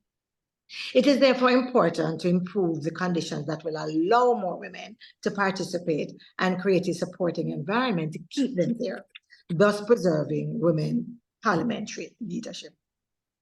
As a current member of parliament with more than 40 years in the political vineyard, not necessarily in the parliament, a space which is more often than not male dominated, I am well aware of the sacrifices we as women make and the barriers we have to climb to serve our community and country. I therefore make no apologies for my unswerving commitment to combating cyber harassment and bullying, especially those targeting women. So I wanted to talk a little bit about the prevalence, although I think Matthew did very well with some of that. The gender-based interpersonal crime includes violence against women online, like technology-facilitated sexual violence, and so on. Women, especially those from marginalized groups, face higher rates of online abuse globally. Women's rights activists and feminist organizations are often subjected to cyber harassment and stalking. I wanted to talk a little bit, and that was just to add to some of what Matthew said earlier. I wanted to also talk a little bit about the role of the Budapest Convention on Cybercrime. Yes, the convention makes 3 provisions. One is the criminalization of conduct, ranging from illegal access, data and systems interference to computer-related fraud and child pornography. It also includes procedural law tools to make investigation of cybercrime and securing of electronic evidence more effective, subject, of course, to conditions and safeguards. And thirdly, it provides a forum for effective international cooperation. Let's look a little bit on the impact on women. Cybercrime creates a toxic virtual environment for women in politics. And as Matthew said, women in public-facing positions, leading to a chilling effect on their engagement and their participation in political life. And this extends to their participation in online debates that are vital in modern politics. A study by the National Democratic Institute found that over half of the young women who posted political opinions online were attacked for their views, indicating that this is a systemic problem that undermines democratic values. In Ireland, 1 in 5 female politicians considered quitting politics due to online harassment. The IPU, in its research, revealed that 4 out of 5 women parliamentarians have experienced psychological violence, including bullying and verbal abuse. Digital communication is the primary tool for delivering threats against female MPs, with most perpetrators remaining anonymous. Here, I want to say, therefore, based on all that I've said, you would see that it is absolutely important for all of our countries to ratify the Budapest Convention. The ratification, I believe, is a step towards creating a safer and more inclusive online environment for women, including women in politics. With ratification, we can have a harmonization of our laws by learning from each other and from the frameworks that are provided. We will be able to improve international cooperation as well as more efficient investigation and prosecution of cybercrimes. I believe that this global effort is important in arresting cyber harassment. This is particularly important as there are still gaps in defining some practices as cybercrimes, especially when it comes to harm to reputation and this whole idea of freedom of speech versus the harm to reputation that is being done. There is also this is also a new and emerging form of abuse, and therefore international collaboration is essential. Cybercrime costs quite a bit. I mean, we normally look at stolen money, fraud, theft of personal data, and so on. As I said earlier, we often don't think of harm to reputation as being one of the costs. We also don't look at the mental health impact as part of the cost. In Jamaica, we have found that Even if you're threatened online, for example, the language that is used has to be specific for action to be taken. I'll talk very briefly about the case of a healthcare worker, let's call her Mary, who reported the damage to her reputation after 26 years in her field because of constant threats, derogatory comments, videos, and pictures, and allegations by a jealous ex-girlfriend of her current boyfriend. Her picture was all over social media with all kinds of false and defamatory allegations. In fact, one of her adult daughters moved out of her house because of the impact it was having on her. Reputational damage is often seen as a civil matter, and Mary was actually told that the cybercrimes unit that we have was not built to deal with civil matters, only criminal ones. Just very briefly, I'll share my own experience. Just recently, during the investigation of the kidnap and murder of a fellow parliamentarian's daughter and her mother, I was accused of being one of the masterminds behind these crimes, that I was subject of an FBI investigation, and that the local police had told my colleague of my involvement. All medias, TikTok, YouTube, Instagram, Facebook, WhatsApp, it was on all of them. I was bombarded by friends and family telling me of their own encounter with others who believed every word.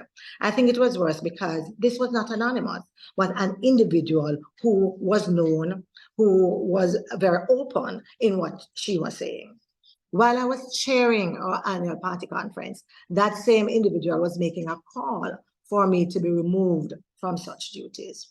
I cannot begin to tell you of the mental stress, the anxiety, and the reputational damage. Even now, as 2 individuals have been charged and convicted and sentenced for these crimes, 2 others are awaiting trial. These videos, texts, WhatsApp messages are still circulating in all of these fora. As I conclude, the Budapest Convention is the most relevant international, legally binding treaty on cybercrime and electronic evidence, and therefore provides the potential to prosecute such violence against women. It's important, therefore, to ensure that our parliaments and our people understand the crucial role they play in safeguarding women's rights and participation in politics. I want to encourage continued dialogue among our countries to address cybercrime. And I also want to, what I'd say, big up initiatives like the Octopus Project by the EU, which allows states to share and learn from each other's experience and to facilitate online learning and benefit from shared resources. Of course, I also encourage all of us here today to promote the use of the Parliamentary Toolbox for Democracy Defense that has been developed and that was showcased earlier, and to do our part in defending a more democratic and inclusive digital space for all of us. And finally, I want to add my voice to the global call for a UN Special Rapporteur mandate on democracy. I call on all states committed to democracy to add our voice to the call for the establishment of this mandate of a Special Rapporteur on democracy by the UN Human Rights Council. Thank you very much for your attention. Thank you very much, Dr. Angela, for that wonderful presentation. And sorry for your experience. I think a lot of us can share about different forms of digital attack, especially targeting women leaders. And it will be interesting, even as we continue, for us to also engage on the right to be forgotten in social media. Everybody has remembers us for all the wrong reasons, but we also have a right to be forgotten in social media. I take this opportunity to introduce our last speaker on this panel on preserving women parliamentarians' leadership in the face of cyber harassment and attack. We invite Honorable Valerie Woods, Member of Parliament for Belize, who is a Speaker of the House of Representatives and also a PGA member. Valerie, please take the floor. Thank you, Millie. It's a pleasure to be sharing the panel with you and as moderator, Angela, Margarita, Kyle. And Kyle, thanks for sharing that information on the chat. I'm pretty sure that that will prove quite insightful, especially for women parliamentarians. Let me take the opportunity to also thank PGA, Monica and her team, and of course, the Parliament of Seychelles for hosting this year's annual forum. I'll give a bit of background or at least some information regarding Belize's efforts with cybercrime and tackling it.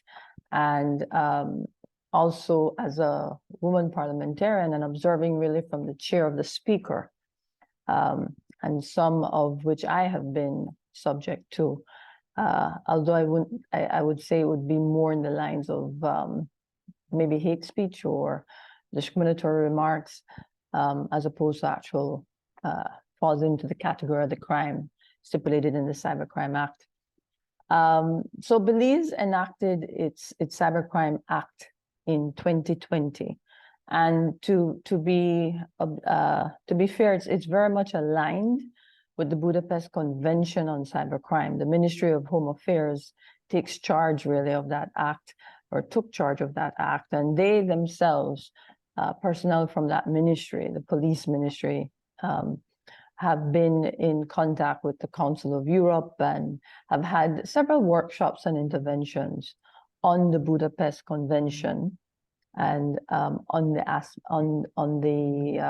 aspects of Belize's, if you will, homegrown Cybercrime Act.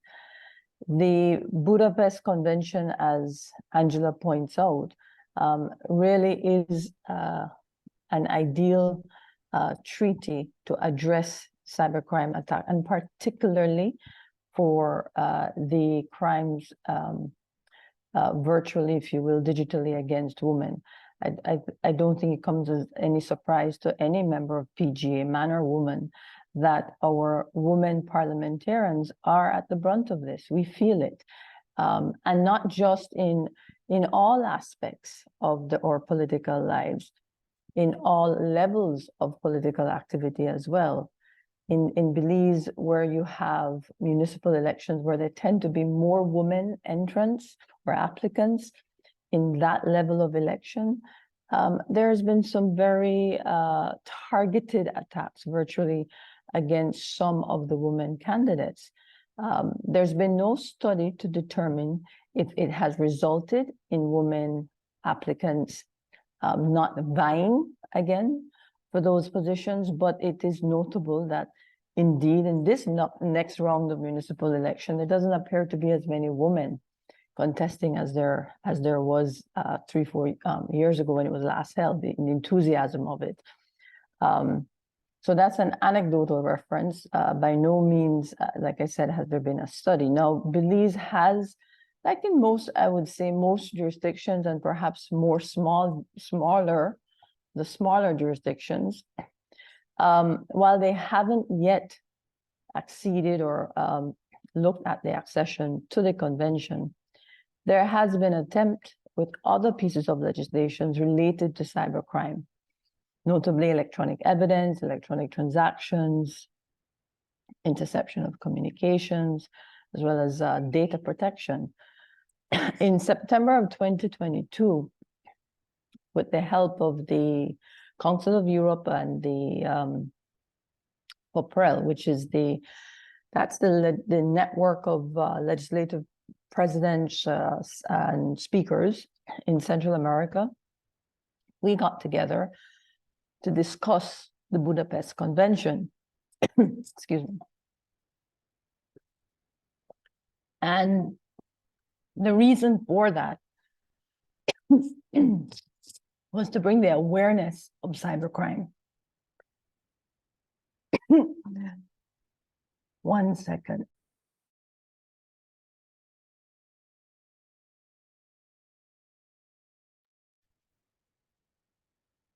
Sorry, Valerie, take your time.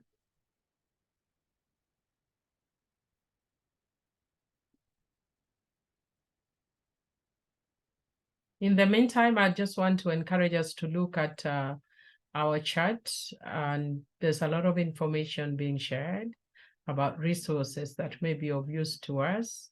So if anybody is interested, please look at our chats. And welcome, Cynthia Lopez. All right, Lily. Welcome back, and welcome, Valerie. Thank you. I had something went down the other pipe there.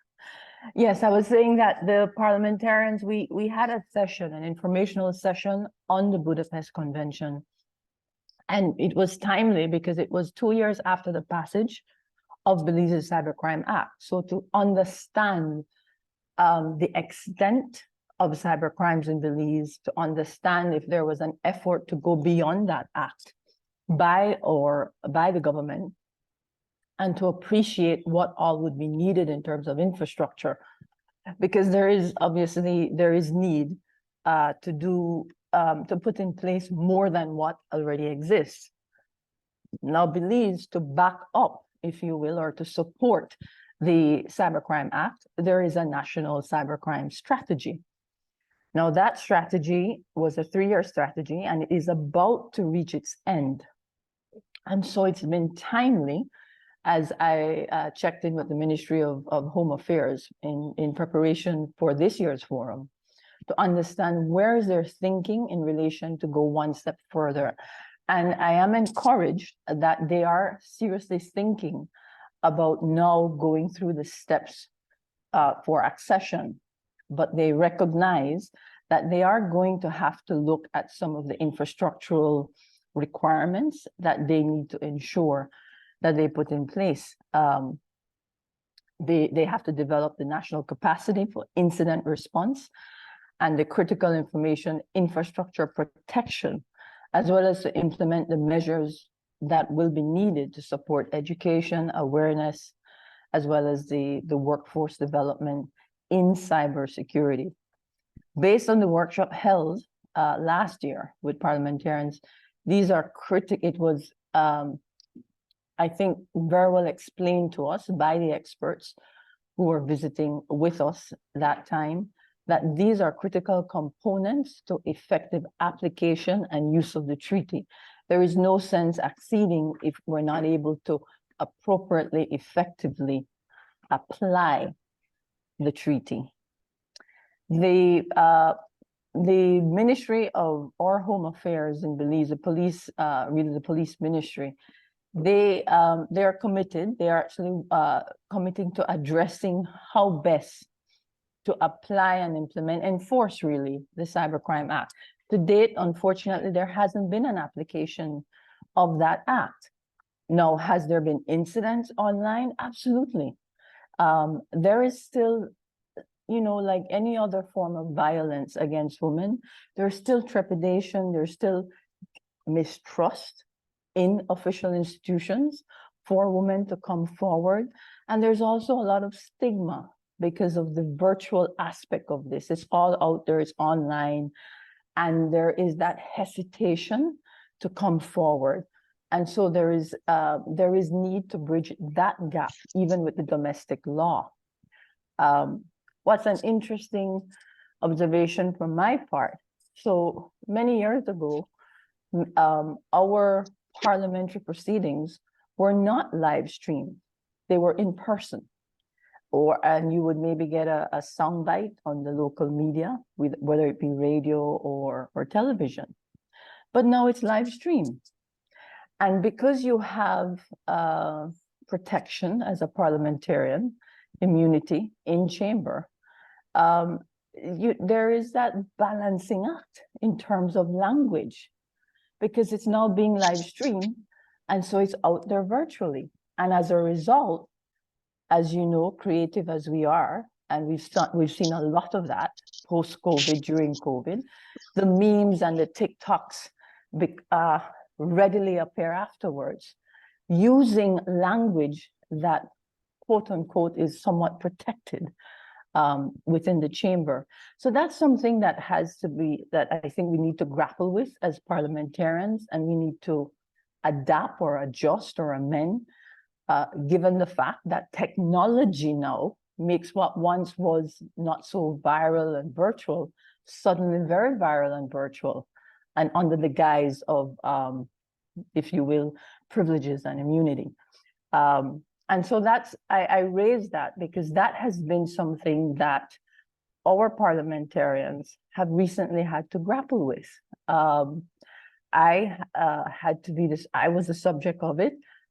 What I like to think of, if you will, the silver lining is that it has forced a conversation in Parliament from all parties about decorum, about language, about code of conduct, and about the fact that what we say and what we do is as online, real-time, like never before.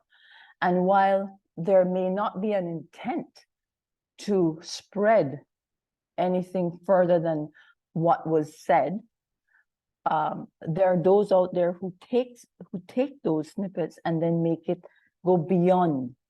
And that then becomes an aspect of this, if you will, the cyber attack and the cyber harassment, even though if it was not intended by the parliamentarian who may or may not have, who may have committed it within the chamber.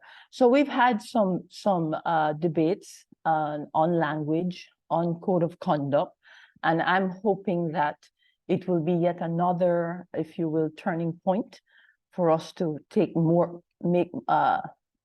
seriously the aspect of cyber harassment, which is slightly different than the actual cyber attack, and the mental health.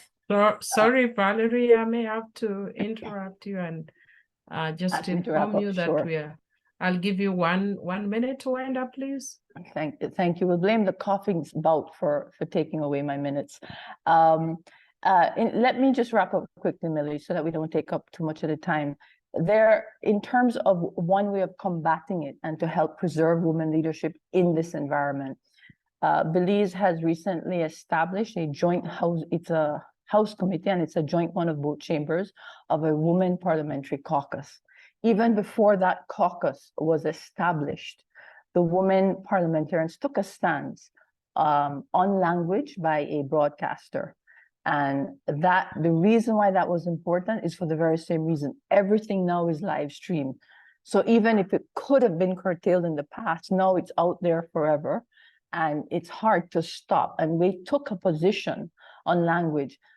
The Broadcasting Authority is now in the process, the National Broadcasting Authority, of revisiting its regulations and guidelines.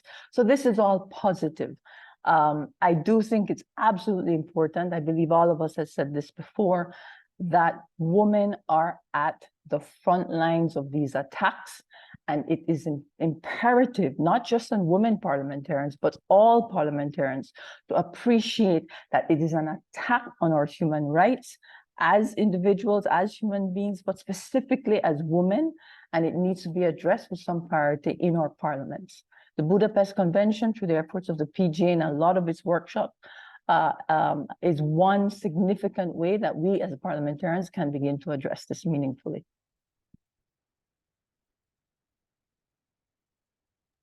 Thank you, and sorry for the coughing bout. That stole a little bit of your time. That's why I allowed you a little bit of leeway. I want to thank all our panelists for the excellent presentation. I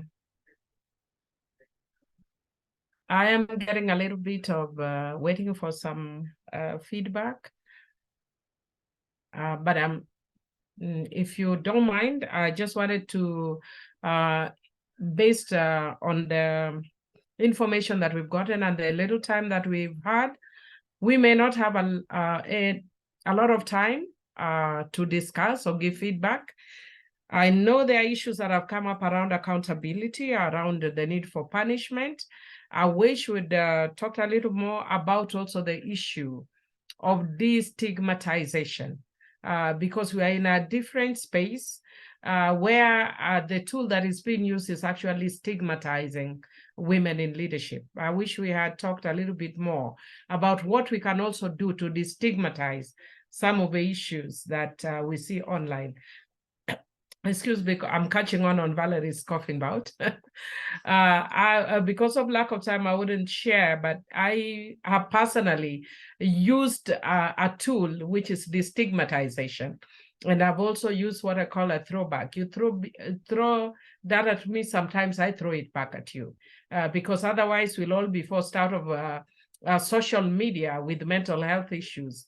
And as women leaders, we must occupy that space in order to be able to reach our constituents. So we must also build resilience in social media space as women leaders. I will give only 5 minutes for feedback. I was waiting for some direction, look at it, but in the meantime, I'll give feedback. You can raise your digital hands, and I can see Honorable Grace Quelepeta. Please, I can see your hands raised, and I've seen Cynthia Lopez. Please, 1 minute each for your reactions. Thank you. I'll start with Grace. Thank you. So sorry that I will not put on my video because of network. I'm having some network issues. Thanks so much, Honorable Mili. I've been following the discussions and our presenters. What I've seen is as all women, women parliamentarians, actually women in politics, in leadership, we are facing almost the same thing. And it's so encouraging that PGA has put up this matter up. I think we have learned a lot, and I'm very sure that I will start using some of the tools that we have learned on this program. Thank you so much. Thank you very much, Honorable Grace. I know you've shared with us before about your own situation. I'm sure because of time, you may not be able to share it now, but I'm sure these tools and the sharing will be very beneficial to us. Honorable Cynthia, please.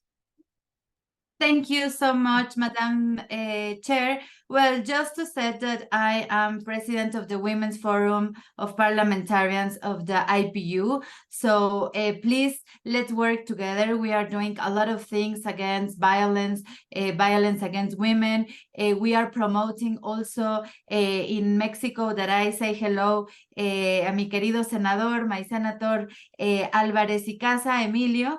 And also I want to greet Margarita from Argentina, Petra, and Juan de Dios. And we are working together and doing a lot of things to eradicate violence against women. So I just want to tell you that maybe in another forum, it will be great to talk about Ley Olimpia, that it's a Mexican law against digital violence. So I think this platform has to be a platform, a network to share different examples, successful examples all around the world, to work together, and let's learn from other countries. So just want to say that as a president of Women Parliamentarians of IPU, I'm very happy to collaborate with PGA, and congratulations about this panel. Thank you. Thank you very much, Cynthia. I've interacted with you before in IPU. You are doing a good job. Let me give an opportunity for Honorable Regina Esperon from Seychelles. 1 minute, please, because we have run out of time. Thank you, Madam. I shall be very, very quick. I just wanted to say that to mitigate this cyber threat and safeguard the democratic process, firstly, we should urgently urge our government to implement and enforce legislation that criminalizes cyber harassment and to ensure the protection of female parliamentarians. Moreover, Madam, female parliamentarians should be educated about the risks and various forms of cyber attack they may encounter and to report them. Training program should be organized to enhance digital literacy, establish support network, and provide psychological assistance. And I would say that to safeguard democratic processes and preserve women leadership, it is crucial to address and counter cyber threat now to ensure that full protection and empowerment of female parliamentarians. I thank you, Madam. Thank you very much. I'll give 1 minute each to our panelists. I know that we've rushed you, but because of time, I know this was a very interesting debate, but because of time, unfortunately, we have to wind up.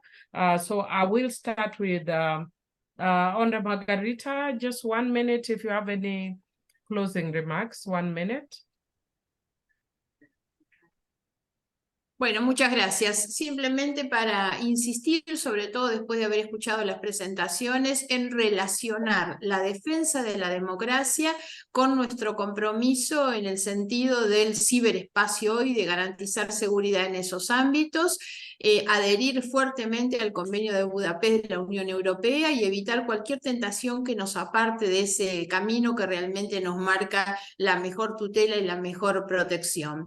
Y finalmente también poner el cuidado, como lo dije antes, sobre lo que es la instalación del discurso de odio, cuando esto puede utilizarse como descalificación en aquellos discursos que son de disenso. La democracia se sostiene también en el disenso, en la pluralidad, en la diversidad, y eso es lo que enriquece también a la democracia, y me parece que tiene que quedar claro que eso también hay que preservarlo. Los derechos humanos, la libertad de expresión son sin ninguna duda la prioridad que tiene que tener en cuenta nuestro sistema democrático con sus derechos y libertades.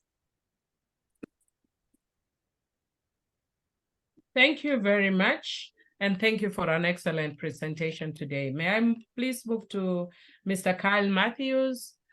Just 1 minute wrap up.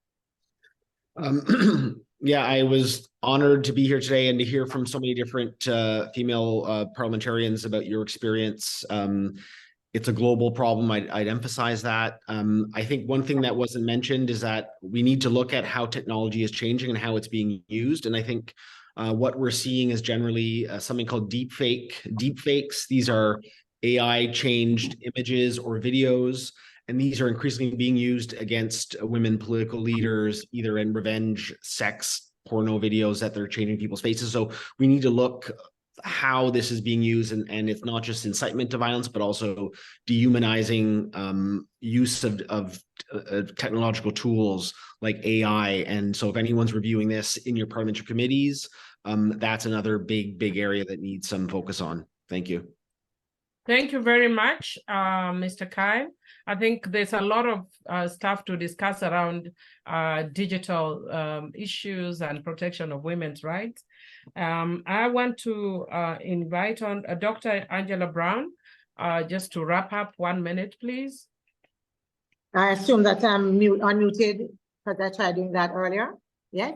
Okay. So just to say that I'm really very honored to be part of the panel for this discussion. I learned a lot as well, and I am hoping that with the launch of the toolbox, we can all ensure that our parliamentarian colleagues, males as well as females, can be exposed to that, can use that to really begin to look at where we are and what we need to do. I also want to just kind of make the call, as I did before, about the defamation to damage to reputation, and the difference between it being a civil matter and it being a criminal matter, especially in terms of how it can be used online.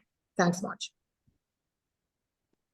Thank you very much, Dr. Angela Brown, for those excellent remarks. Let me give our final panelist, Honorable Valerie Woods from Belize, to just give a wrap up. Thank you, Millie. First of all, very informative session. I think what is key for parliamentarians is education and awareness on cybercrime. I think they need to understand not just the prevalence, but also to hear the stories of parliamentarians, but also of women in our communities who have been impacted by this. And maybe that will help to stimulate that conversation to move our respective parliaments and governments closer to the Budapest Convention accession. Thank you. Thank you very much to all our panelists. We can give them an electronic clap. Just want to say to all those who participated, to those who wanted to share, but we didn't have time. We just want to thank you all. You can continue discussing online in our chat space. It is my pleasure now and to invite our next coordinator for the next panel, Senator Boris Dietrich, Member of Parliament for Netherlands. And on my own behalf, I say good evening and good night from Kenya. Thank you so much, Millie, for giving me the floor. Hello, everybody. It's really been an honor to actually attend this first and the second panel discussions. We started today with discussing the democracy toolbox, and we went on to talk about the risks of digitalization for democracy vis-a-vis cybercrime and harassment, especially against female parliamentarians. And now we are embarking on a very interesting third session, and that will be about the proposition of establishing a United Nations Special Rapporteur mandate on democracy. And this is a very visionary initiative, and it's led by Democracy Without Borders, and it's championed by a coalition of like-minded organizations, and Parliamentarians for Global Action is included in that coalition. It will be important for the landscape of the international democracy promotion.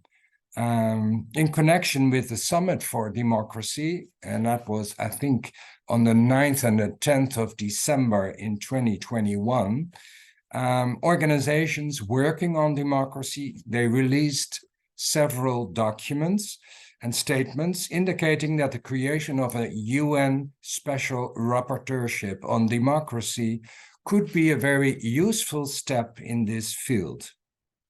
And this new mandate would serve the purpose of helping strengthen democracy and democratization around the world, and especially, particularly from an institutional point of view. Now, what would such a special rapporteur do? The UN Special Rapporteur on Democracy is actually intended to highlight good practices and arrangements others can learn from, as democracy is a part of the UN DNA, and yet it remains completely underrepresented in its activities and in its projects.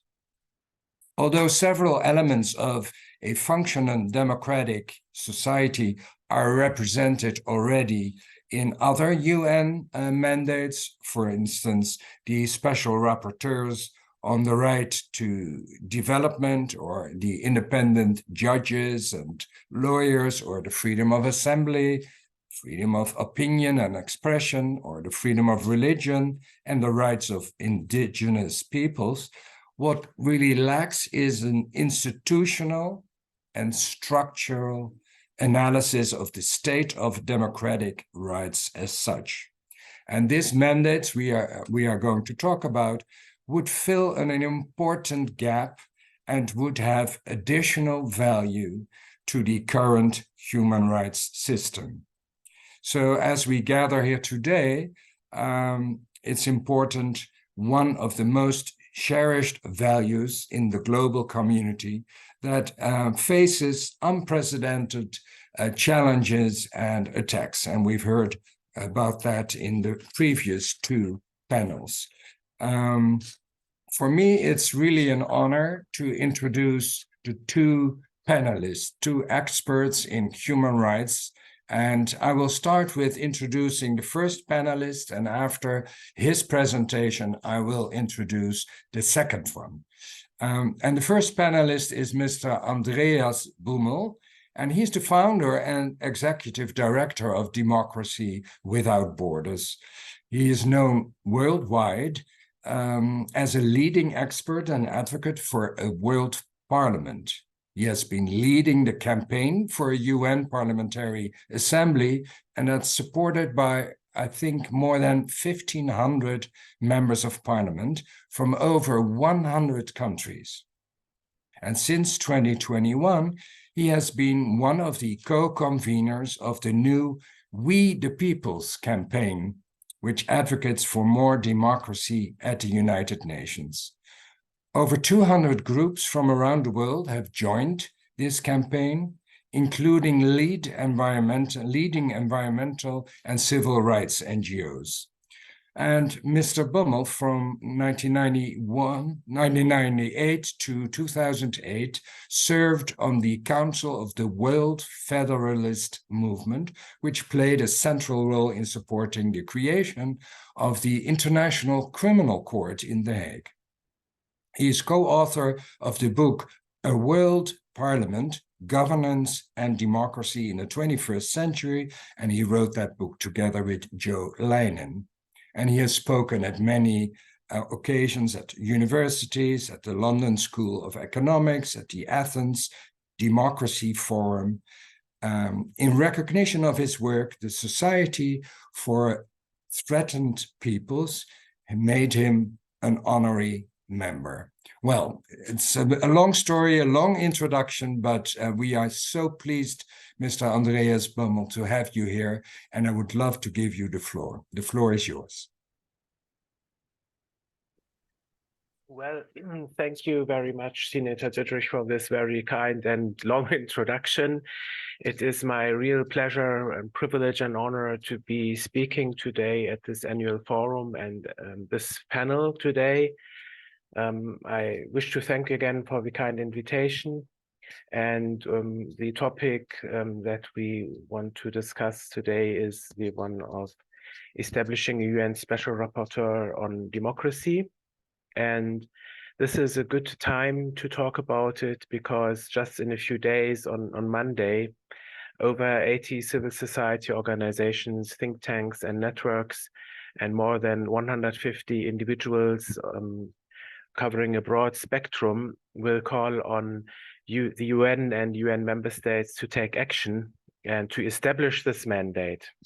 As you have mentioned, Senator Dittrich, Parliamentarians for Global Action, as well as many PGA members individually endorse this joint statement. And I'm so happy to see many of you today online and wish to thank you for this. PGA has been participating early on in the consultations on that statement and the mandate and helped draft the document. Thank you for this as well. That was extremely useful.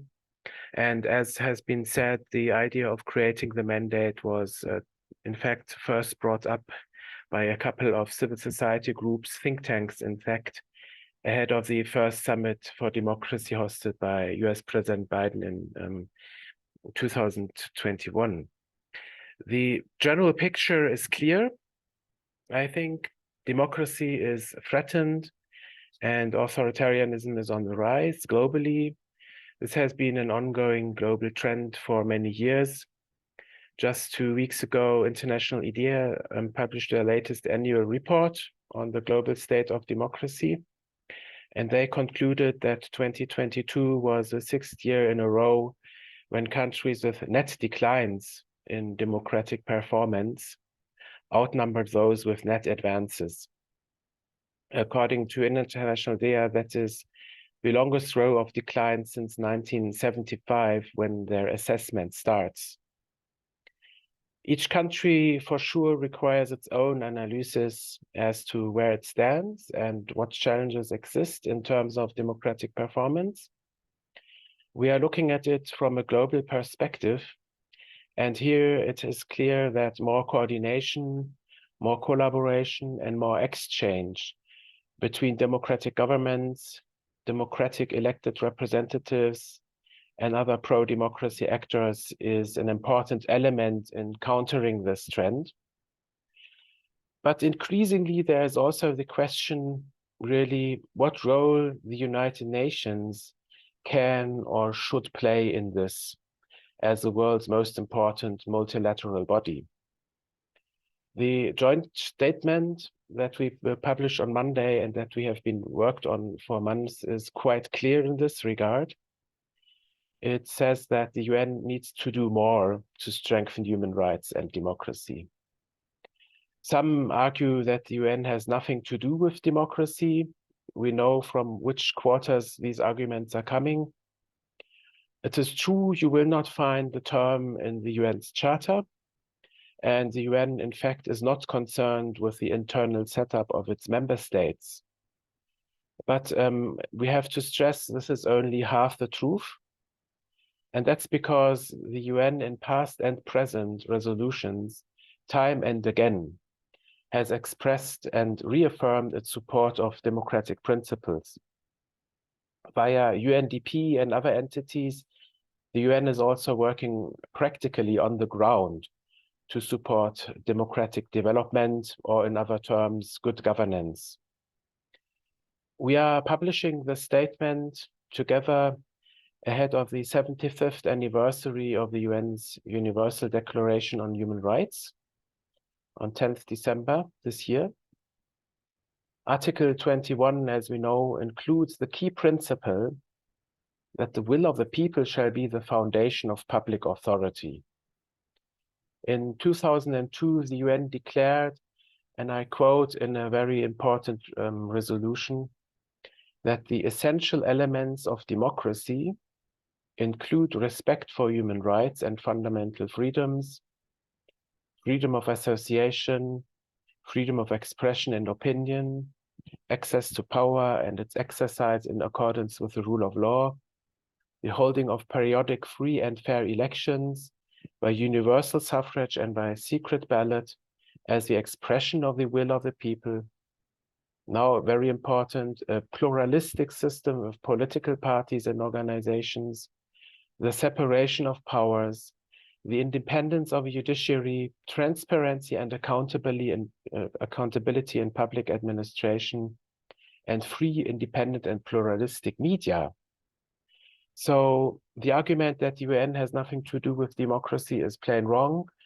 We don't need to fetch, a definition of democracy from thin air. We can simply refer to what the UN itself has been expressing over the course of time.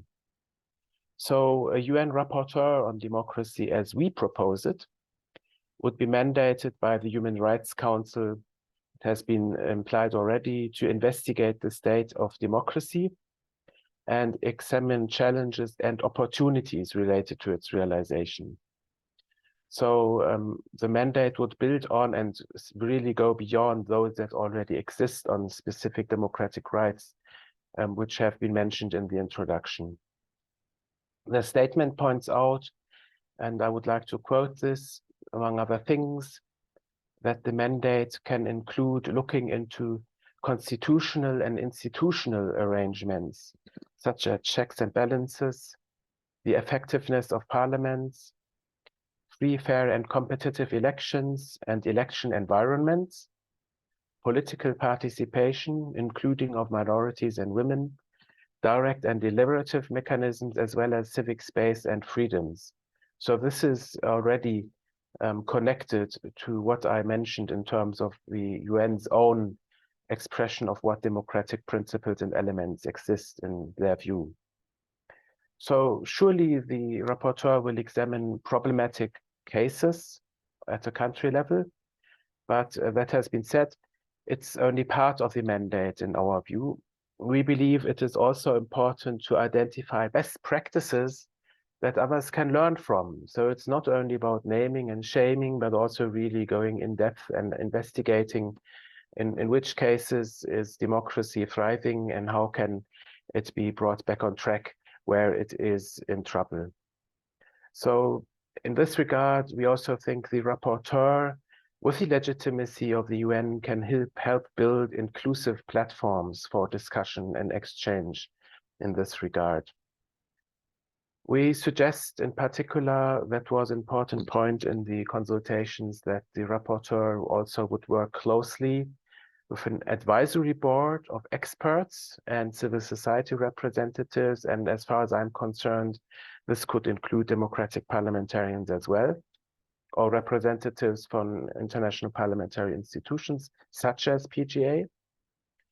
And to sum it up, we believe that this mandate can be an important contribution to strengthen democracy, and we are keen to continue working with you on getting it established. Thank you very much. I'm looking forward to the discussion. Thank you so much, Mr. Bummel, for your presentation. Very interesting. It's quite a new idea, and I really hope it will get a lot of traction. Let's move on to our second panelist, and it's really my honor to introduce the Honorable Mariam Soleimankil, and she is a member of the Afghan Parliament, although currently in exile, unfortunately. And she is representing the nomadic Kuchi tribe. Honorable Soleimankil serves on the board of directors of several humanitarian and human rights organizations, including the Afghan Peace Watch. As one of the 3 female MPs for the Kuchis, she has championed human rights, women's rights, and the protection of children in her role as elected official, and published and pushed landmark legislation protecting children against early marriage in Afghanistan. And as you know, that's also one of the programs at Parliamentarians for Global Action. Honorable Soleimankil also served as head of the Secretariat for the Defense Commission in Parliament and has previously worked in the Office of the President as the Director for International Relations and as a senior advisor to the Minister of Mines, Petroleum, and Industry. To me, that sounds quite a different part of your wide expertise. We are very glad that you're here on the panel, and may I give you the floor, Mariam? Thank you, Senator, and thank you, Mr. Bummel, for your words. And again, I'd like to thank PGA for holding this very important session. And to thank all the esteemed members of Parliament, distinguished delegates, and dedicated advocates for democracy and human rights. As I speak before you today, my heart is burdened with the sorrows of my homeland, yet it is also filled with an unwavering determination. We are gathered here not just as representatives of our respective nations, but as guardians of a principle that is under threat in many parts of the world, the principle of democracy. In Afghanistan, the return of the Taliban has not only reversed our hard-fought gains in democracy, but also plunged our nation, especially its women, into a terrifying abyss of oppression. The abduction and disappearance of courageous women like Julia Parsi, Nada Parwani, and countless others by the Taliban is a chilling reminder of the grave dangers faced by those who dare to speak up for their rights. This morning at 9 a.m., another stark example of this oppression unfolded as Parisa Azada, an Afghan woman protester, was arrested. Her only crime was to raise her voice for the basic rights and freedoms that so many of us take for granted. These abductions and arrests are not isolated incidents, but are part of a systematic campaign to silence the voices of Afghan women. It is a stark representation of the ruthless suppression of women's rights and freedoms. As a female member of Afghan Parliament, now in exile, I carry within me the stories of despair and resilience of my fellow Afghan women. Our displacement from our homeland is not just a personal tragedy. It represents a broader crisis of democracy, where the voices of the oppressed are forcibly muted. Every Afghan woman, whether a lawmaker, activist, or citizen, who stands against the Taliban, does so at great personal risk. Their bravery is a testament to the unyielding human spirit that yearns for freedom and equality. Moreover, the rule would hold accountable those who violate democratic principles and human rights. The situation at the Pakistan-Afghanistan border, where close to 2 million refugees are facing mass expulsion, is a clear example of such violations. These are not mere statistics. They are families, women, and children whose plight demands our attention and action. The establishment of the UN Special Rapporteur on Democracy could not be more crucial at this moment. This role is not just about oversight and monitoring. It's about acknowledging and responding to the cries for help from nations grappling with the erosion of democratic values. It is about providing a platform and protection for those who are fighting on the front lines for democracy and human rights. Furthermore, I stand here to make a heartfelt appeal to each of you, and through you to your governments. If you truly stand with Afghan women, if you believe in equality and human rights, I urge your governments to send female representatives to negotiate directly with the Taliban. Let the Taliban be forced to sit across from those they oppress, to confront the strength, the dignity, and the demands of Afghan women represented by female diplomats and leaders from around the world. This action would not only be a powerful symbol of solidarity with Afghan women, but also a practical step in ensuring that our voices and our rights are central to any discussion about our future. It is a way to demonstrate to the Taliban and to the world that the principles of democracy and human rights are not just ideals to be spoken of, through these conversations, but principles to be enacted and upheld. In closing, let us remember that the struggle for democracy and human rights, especially for women in Afghanistan, is a struggle that transcends borders. It's a testament to our collective commitment to a world where every voice is heard, where every individual is free to live without fear. The flame of hope that we kindle here today must become a beacon of change and justice across the globe. Thank you again for standing with the women of Afghanistan. Together, we have the power to bring about a meaningful change and ensure that the values of democracy and human rights are not just preserved, but are living reality for all. Thank you again. Thank you very much for your powerful presentation. And I'm sure there will be some questions to both our panelists. So if you would like to raise a question, please raise your digital hand. And while I'm waiting to see those hands, let me ask the first question to Mr. Bummel. In a previous capacity as one of the advocacy directors for Human Rights Watch, I worked with many special rapporteurs, and this is a new mandate you are proposing, but there are so many different legal systems in the world. For instance, there are countries where there is a one-cameral system or a two-cameral system. So democracy might change per state in a way. Of course, the core is the same. My question to you would be, if a country doesn't have a constitutional court, for instance, and only a one-cameral system, how would the special rapporteur, with its mandate on democracy, how would he or she navigate between those difficult, different systems? Yes, thank you very much. That is a very pertinent, but also a very difficult question, I have to admit. We have agreed that in the statement that we suggest that actually institutional arrangements should be looked at. And this does indeed include questions like what you addressed. Is there a constitutional court? What are then, separations of powers? What judicial oversight over the executive exists? And I guess that the rapporteur, they will need to have strong support from experts in order to have the courage to actually address shortcomings. If there is no constitutional court, it depends on the overall design. That might be a shortcoming, right? So I think it is true, and the UN has been saying this in many resolutions, there is not one model for democracy.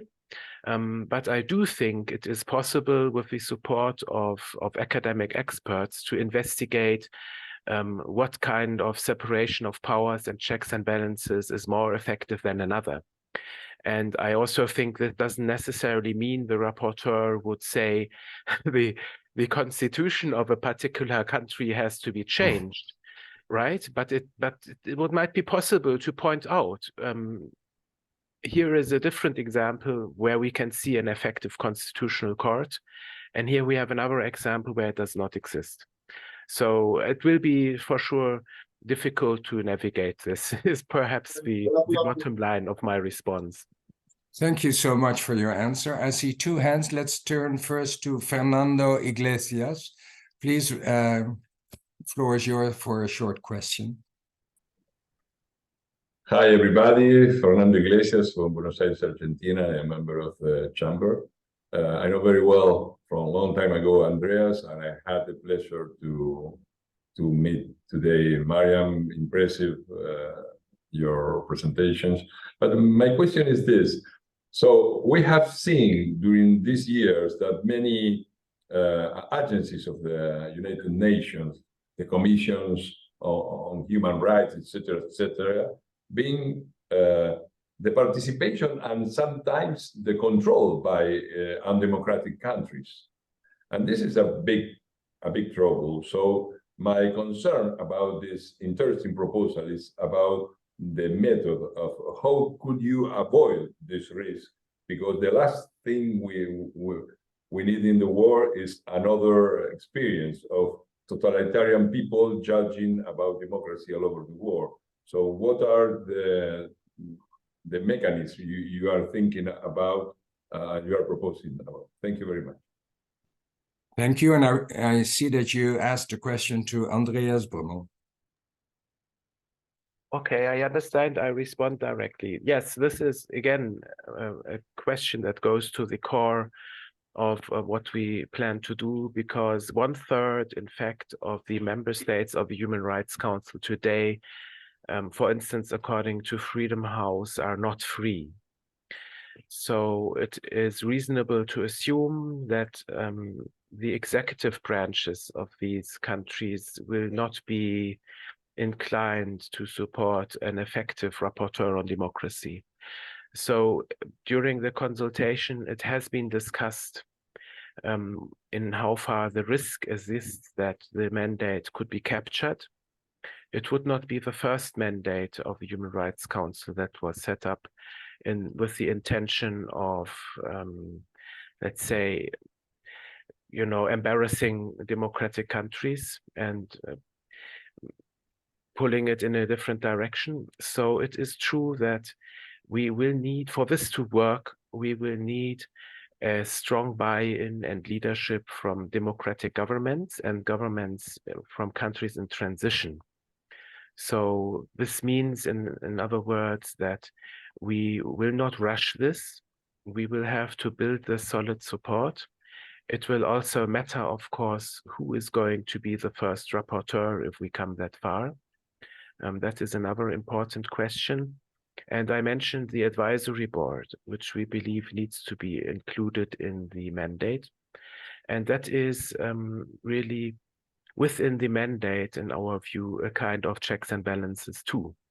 So we envisaged that the mandate holder would have to work with this advisory board of experts before making statements, in selecting the cases the mandate holder is looking at, etc. So we would not hopefully deal with a single individual working with a few states, but with an individual mandate holder who is really part of a broader pro-democracy network. But it is true, the risk does exist, and we have to be cautious about it. Thank you so much. And next question is for Nestus Fru Manu.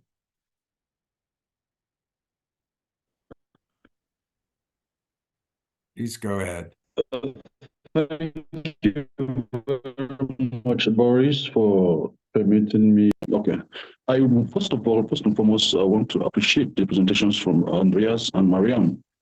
To Andreas, given the UN Special Rapporteur on Democracy, I want to find out what shall be the yardstick for measuring good practices, and if there are any mechanisms or tools that have been put in place that will permit us and the nations to be able to measure your level of respect for democracy before the rapporteurs be coming to give their judgment. And secondly, if we have such mechanisms for measuring these good practices, how binding shall the reports of the rapporteurs be on the various UN states, signatory states, given that there is a principle of sovereignty? Thank you. Thank you so much. Was the question also to Mariam? Because you started with honoring both of our speakers. Maybe Mariam, would you like to respond as well? It was breaking up the connection, so I didn't hear the full. If Andreas wants to speak first, I can speak after him. Yes, Andreas, please go ahead. Thank you. Yes, I did hear most of the question, I believe, and the question is really what are the yardsticks the rapporteur could use to make judgments? So the question before that, I think, is really, is the rapporteur actually asked upon to make judgments, right? So I think that is not necessarily the idea. So we do have global assessments of scholarly and academic networks that try to assess the state of democracy in different countries, like Varieties of Democracies, International IDEA, the Polity5 project, the Economist Intelligence Unit, Freedom House I mentioned already. So I think that the rapporteur would not need to work alone here, but really draw on all of these reports and go into the in depth into them. And it is also a question really whether the rapporteur would investigate single countries or rather try to identify global trends. For instance, I could imagine, I mean, this is really something further down the road, that the rapporteur would make contributions in the area of disinformation, misinformation, and such things. That is a global trend, right? Or global tech and its role in perhaps contributing or undermining democratic performance. So perhaps the rapporteur will not necessarily look at individual countries, but I think it should be part of it to try to compare.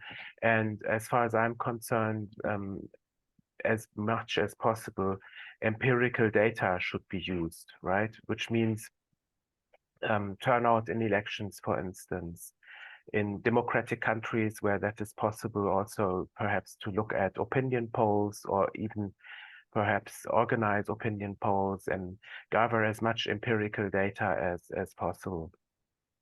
Yes, and then the second part of the question was if the advice of the special rapporteur could be binding or not. Yes, thank you for reminding me of this. Well, the special procedure system at the Human Rights Council per se is not binding.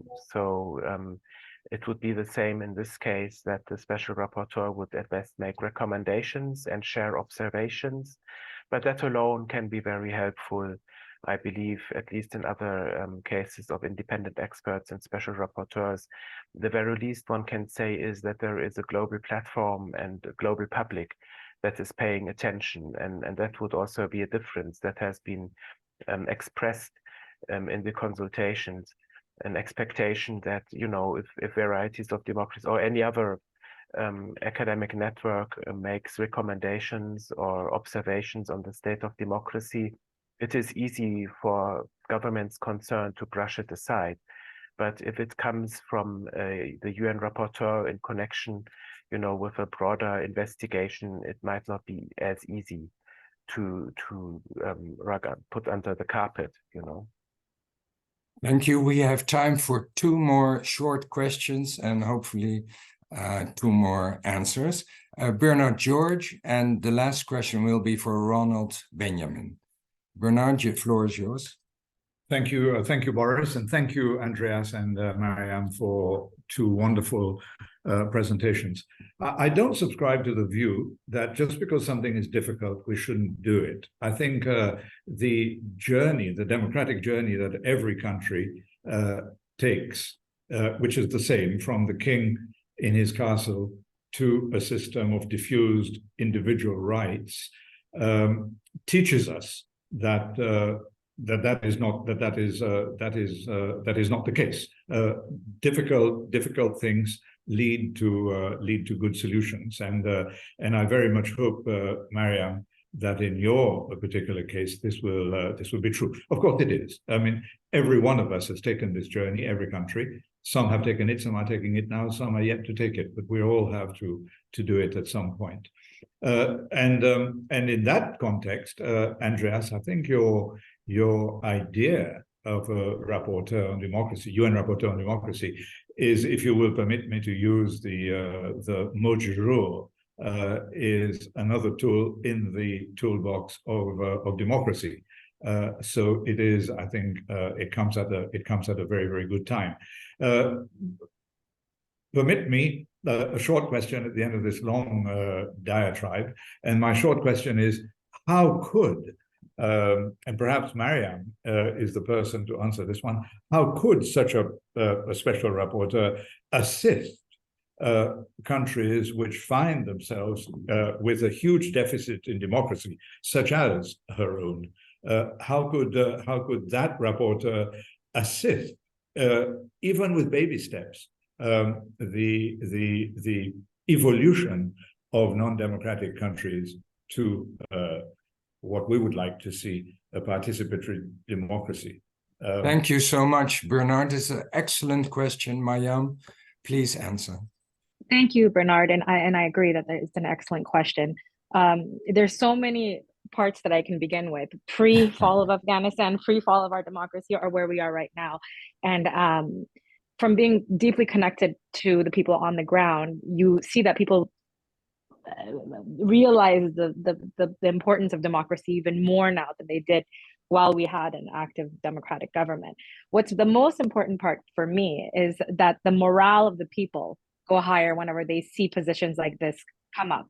The fact that we are able to come to a table, a country like Afghanistan will be able to sit at a table and discuss the importance of democracy, discuss why women's voices are equal, bring different expertise from different parts of the world, bring different Islamic democratic governments, Western democratic governments, the entire spectrum of democracy, and bring it to a country like Afghanistan and help the people understand what democracy is all about. I think it's incredibly important, and I think the most important part is to bring these people to the table. So I hope that's what happens with the UN. I don't know if I have too much faith in the UN, to my experience, no offense to anyone, but I pray that that's the case for the future of the world, not just Afghanistan. Thank you so much. And then the last question is to Ronald Benjamin. Ronald, the floor is yours. Hello, I'm Ronald Benjamin here. Can you hear me? Yes, we can hear you very clearly. Okay, I do appreciate this program is very much related to democracy, and I see that it's more on nation and state level democracy. So my concern here is, what about global democracy? You know, we have an autocratic global system where certain nations determine the fate of entire nation. The Gaza-Israel war is one of those examples. So we are too much focused on nation states, but we forget to see the global level where there's autocracy also. So I'd just like to address this question to Mr. Idris Baumol. What is your thought on this, in this aspect of problem that we have? Thank you. Thank you, Mr. Benjamin. Andreas, can you answer? Well, it is true, I believe, that democratic development at the nation-state level and at the level of the UN and international organizations is connected. It has already been mentioned, you know, that the concern about autocratic governments being dominant in some of the UN's bodies. Of course, that has an impact, a negative impact on the global development of democracy. So this connection is quite obvious. And I mean, it would be possible to give a very long response. I believe that democratic governments haven't been paying enough attention to this, right? And the UN Special Rapporteur project has nothing to do really with democratizing the UN, but even if the rapporteur will never be established, the campaign, and I hope it will, to be clear, but the campaign is also a platform, in my view, to regain the initiative here and to, in the narrative where the whole idea of democracy has been undermined. And with this campaign, we can try to recapture it in the sense of, you know, stressing how important democracy is, that there is a definition, that it has been supported by the UN. And this will feed in, I'm sure, in one way or another also, hopefully in a discussion about the UN's own democratic accountability and setup. Thank you so much. I would like to thank on behalf of everybody who is attending this session. Thank you so much, both of you, for your wonderful presentations. I think it has been very inspirational, and I just looked at the website and I see that it's still possible to sign on to the petition for support of the special rapporteurship mandate on democracy. So if anybody else is inspired, I just signed on while you were talking, but maybe if others feel the urge, please do so, because I think it's very important and we're looking forward to hearing more about it in the near future. Thank you so much for being with us. And now I would like to give the floor back to Monica Adame, our Secretary General of Parliamentarians for Global Action. Monica, are you there? Yes, Boris, thank you so much. And thank you so much to all the panelists and the speakers. These three panels have been incredibly inspiring, but also full of important information to continue the work from PGA. So I will only take a few minutes. The first one, if I could ask for a group photo, because we haven't gotten one today. So if you would be also kind, for those who want to appear on the photo, to put your camera on so that we can take one last photo before closing. And I'll let us know, Charles, when ready. Ready. Smile, everyone.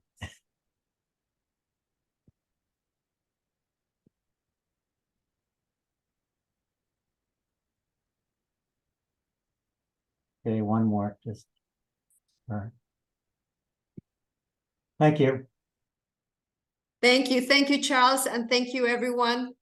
So just to finalize, very similarly as yesterday, we have a survey with 5 questions that will pop up in your screen. And these 5 questions are in the 4 languages, so please take a moment to scroll down and to answer them.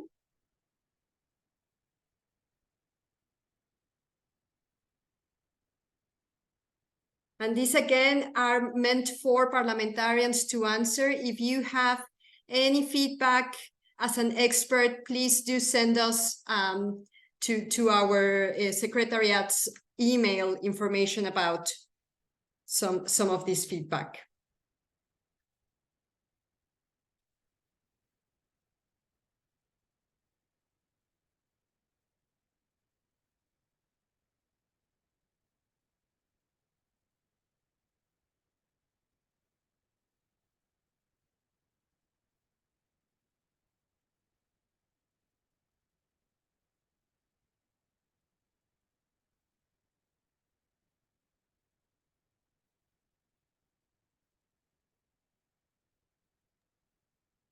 Monica, I accidentally sent in without answering all the questions. So, but where is it again? So I can, because I filled in only the first 2. Let's see. And then now Charles, can we post again? Charles, we cannot please. close it. If not, we'll share it with you later. Okay, yeah, sure. I'll share an email with you with those. Oh, perfect. Because if we close it, we close for everyone. Okay, I understand. My mistake.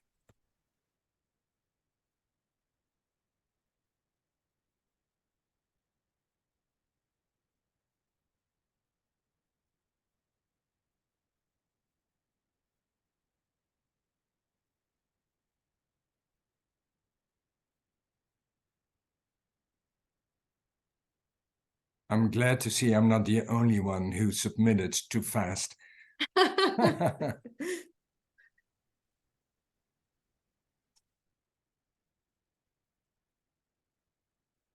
And just as you are finalizing and completing the survey, I really want to take a moment also to acknowledge the work and the amazing efforts from Daniel Garzón, Melissa Verpil, Peter Barcroft, and Florian Del Cert in today's agenda. Thank you so much, in particular for your work on democratic renewal and human rights campaign, as well as in international peace and security program. And of course, to all my colleagues in PGA Secretariat for all the support as well. Tiffany, Charles, Jennifer, and Sarah and Anna, who this day all are also assisting us with taking quotes, taking photos. Thank you so much, Olivia and Frederica as well, who are joining from Seoul. So I know it's quite late for both of you. Thank you for being with us and for assisting the whole team in this effort.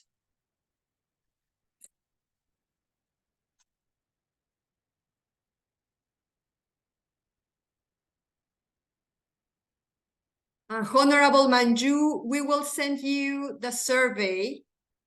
I think, okay, thank you very much. Thank you very much. So I'll take note that both to Senator Dietrich and to Honorable Manju, we will send it via email. And also to Sean Nicholas. And Sean, thank you. Thank you, Raidza, as well.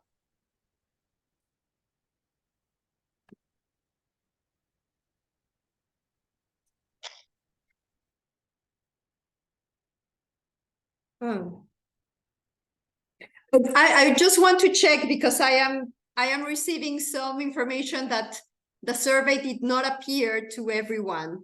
So I just want to make sure that, if not to start again, if you don't mind. Did you, Margarita, pudiste ver la encuesta? Okay. So La here is hice y la again. envié. Okay. Me registró como enviado. Okay, ¿Quieres que la haga de nuevo? No, if you were able to send it already, thank you. Thank you so much. Gracias, Margarita. Ya no la llenamos de nuevo. O si ya la llenaste, Emilio, ya no es necesario volverlo a hacer.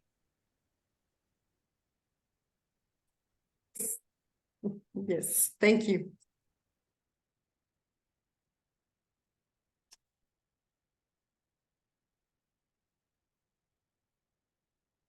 Thank you, Honorable Bastien.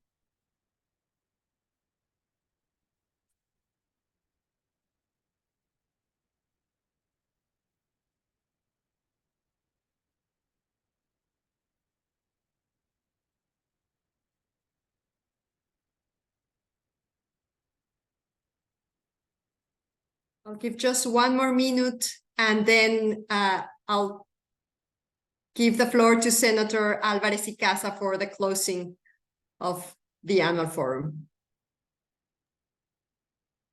Good morning to everyone. Buenos días. Bonjour, bon dia. Me da mucho gusto saludarles en ánimo de nuestra pluralidad. Voy a hablar en español.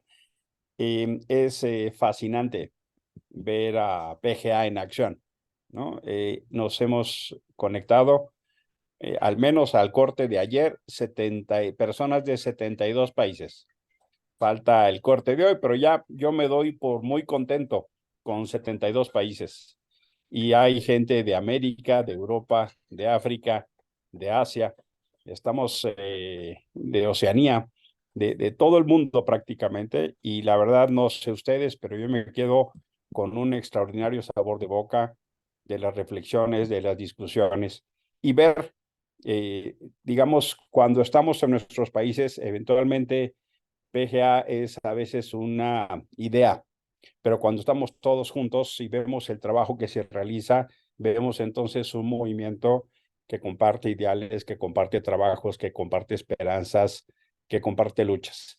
En la persona de Mónica Adame, saludo a todo el equipo de la Secretaría General y les agradezco muchísimo. Ahí están todas y todos conectados. Nos hemos visto a lo largo del año. No las menciono a todas por obvio de tiempo, pero reciban todas y todos un fuerte abrazo con un gran reconocimiento por su trabajo. La pandemia del COVID tal vez no nos dejó muchas cosas buenas, pero la capacidad para reunirnos ahora sí. Eso eventualmente es uno de los aprendizajes que hemos tenido. Hemos tenido 3 paneles extraordinarios. Ayer tuvimos una discusión súper interesante de estos nuevos desafíos en materia del tratado para el alta mar y todo lo que vimos de la alianza de alta mar, para así decirlo en español, y todos nuestros desafíos del cambio climático y la vinculación con derechos humanos y la concepción de la globalidad de nuestra casa común. Unas discusiones extraordinarias. Y hoy tuvimos 3 paneles de la mayor importancia.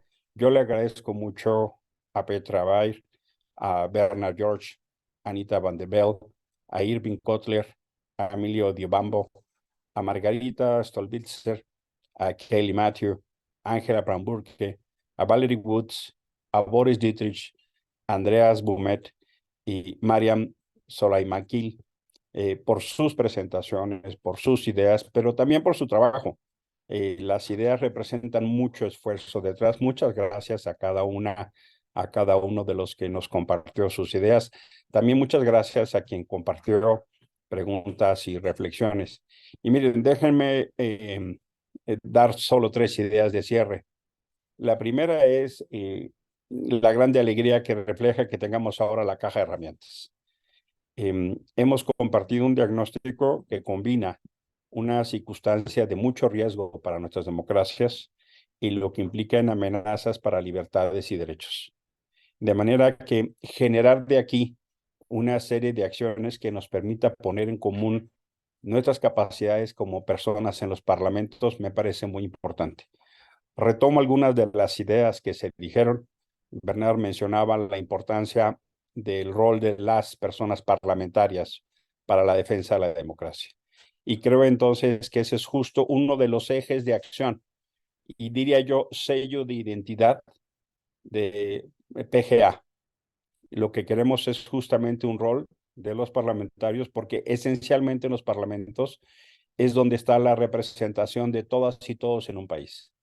En los parlamentos está la pluralidad y en la vivencia de la democracia. Por eso el rol tan importante, y hago eco de lo que se dijo en los paneles, de la significación del rol de los y las parlamentarias en la defensa de libertades y derechos. En un momento tan específico de riesgo, de amenaza y de desafío. Segundo, me parece muy importante reconocer los nuevos dilemas, los nuevos problemas, los nuevos desafíos que tenemos. El panel sobre el ciberataque, la ciberviolencia, el ciberacoso, y hago eco de lo que dijo Valerie, lo que dijo Ángela, lo que dijo Margarita y lo que dijo Mili, tiene un reflejo de lo estructural.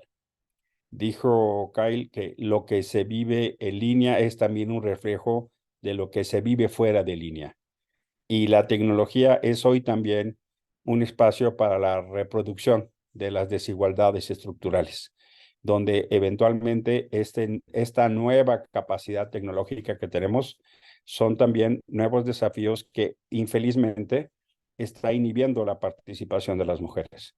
Nos decía Valerie, incluso como a nivel municipal se ha retraído la participación de las mujeres y quiero mandar un abrazo a todas mis colegas parlamentarias por la violencia que han sufrido. Aquí escuchamos varios testimonios.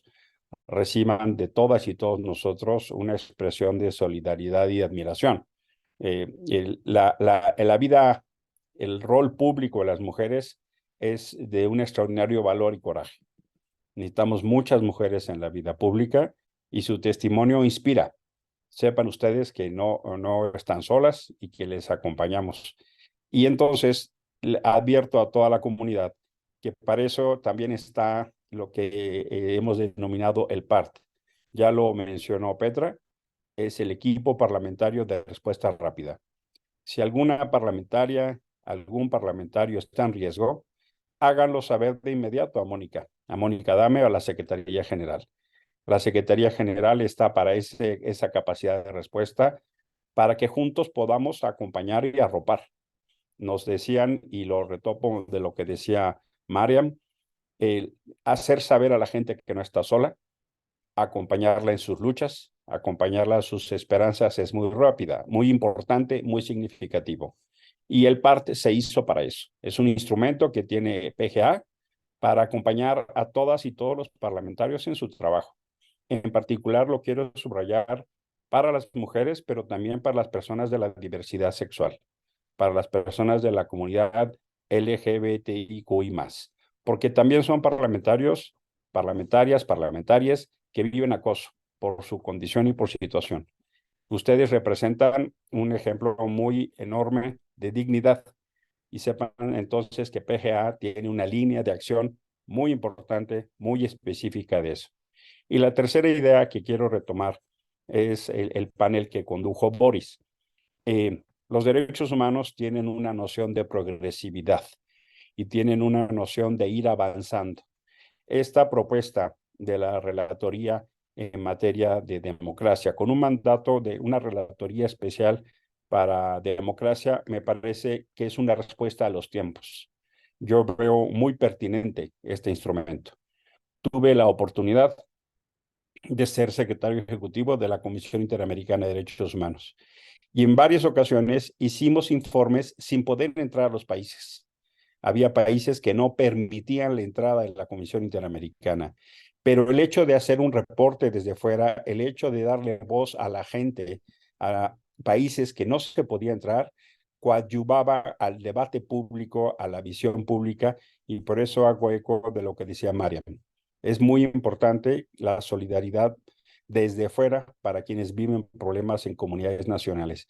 Mi experiencia es que estas relatorías, aunque a veces no puedan entrar a los países, porque hay países que se niegan al monitoreo internacional, hay países que se niegan a la cooperación en materia de derechos humanos, no puede ser obstáculo para que construyamos libertades y experiencias de derechos en todo el mundo. Al menos mi experiencia así fue.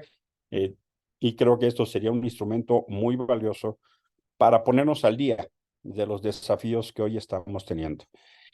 Próximamente vamos a poder tener mucho más desarrollo de esta caja de herramientas que creo que será de una extraordinaria utilidad. Les animo a todas y a todos a tener una constante comunicación con la Secretaría General, con las oficinas que están en Nueva York y con las oficinas que están en La Haya, porque eso nos va a permitir retroalimentarnos. Y no quiero terminar sin decirles la alegría que me da que nos veamos. Estamos unas personas en la mañana, estamos unas personas en la tarde, estamos unas personas en la noche, pero compartimos causas y esperanzas, y me parece que eso es lo más importante de PGA, que a veces el trabajo parlamentario es un trabajo en solitud, a veces defender libertades y derechos es un trabajo en solitario, a veces es difícil, y encontrar compañeras y compañeros de camino de todo el mundo inspira, y eso genera una comunidad de la cual yo me siento muy orgulloso de participar. Les quiero mandar desde México, yo diría, como decimos los latinoamericanos, desde América, porque América es el continente, no un país. Les queremos mandar un fuerte abrazo con la alegría de compartir nuestras luchas y nuestras esperanzas. Esperamos vernos pronto. Ojalá la próxima reunión nos demos de abrazos y podamos compartir una cerveza o un tequila, ¿por qué no? O lo que cada quien guste, ¿no? Yo pongo una botella de tequila, eso me la van a dejar pasar, eso no tengo problema. No creo que alcance para todos, pero cada quien lleve lo que quiere. De manera que les mando un fuerte abrazo y me da muchísimo gusto ver a compañeras aquí que vimos hace poco en Panamá o que nos encontramos hace poco en Nueva York, en este entendimiento de que nuestras esperanzas, nuestros sueños y nuestras alegrías son mayores que nuestros desafíos. Les mando un fuerte abrazo.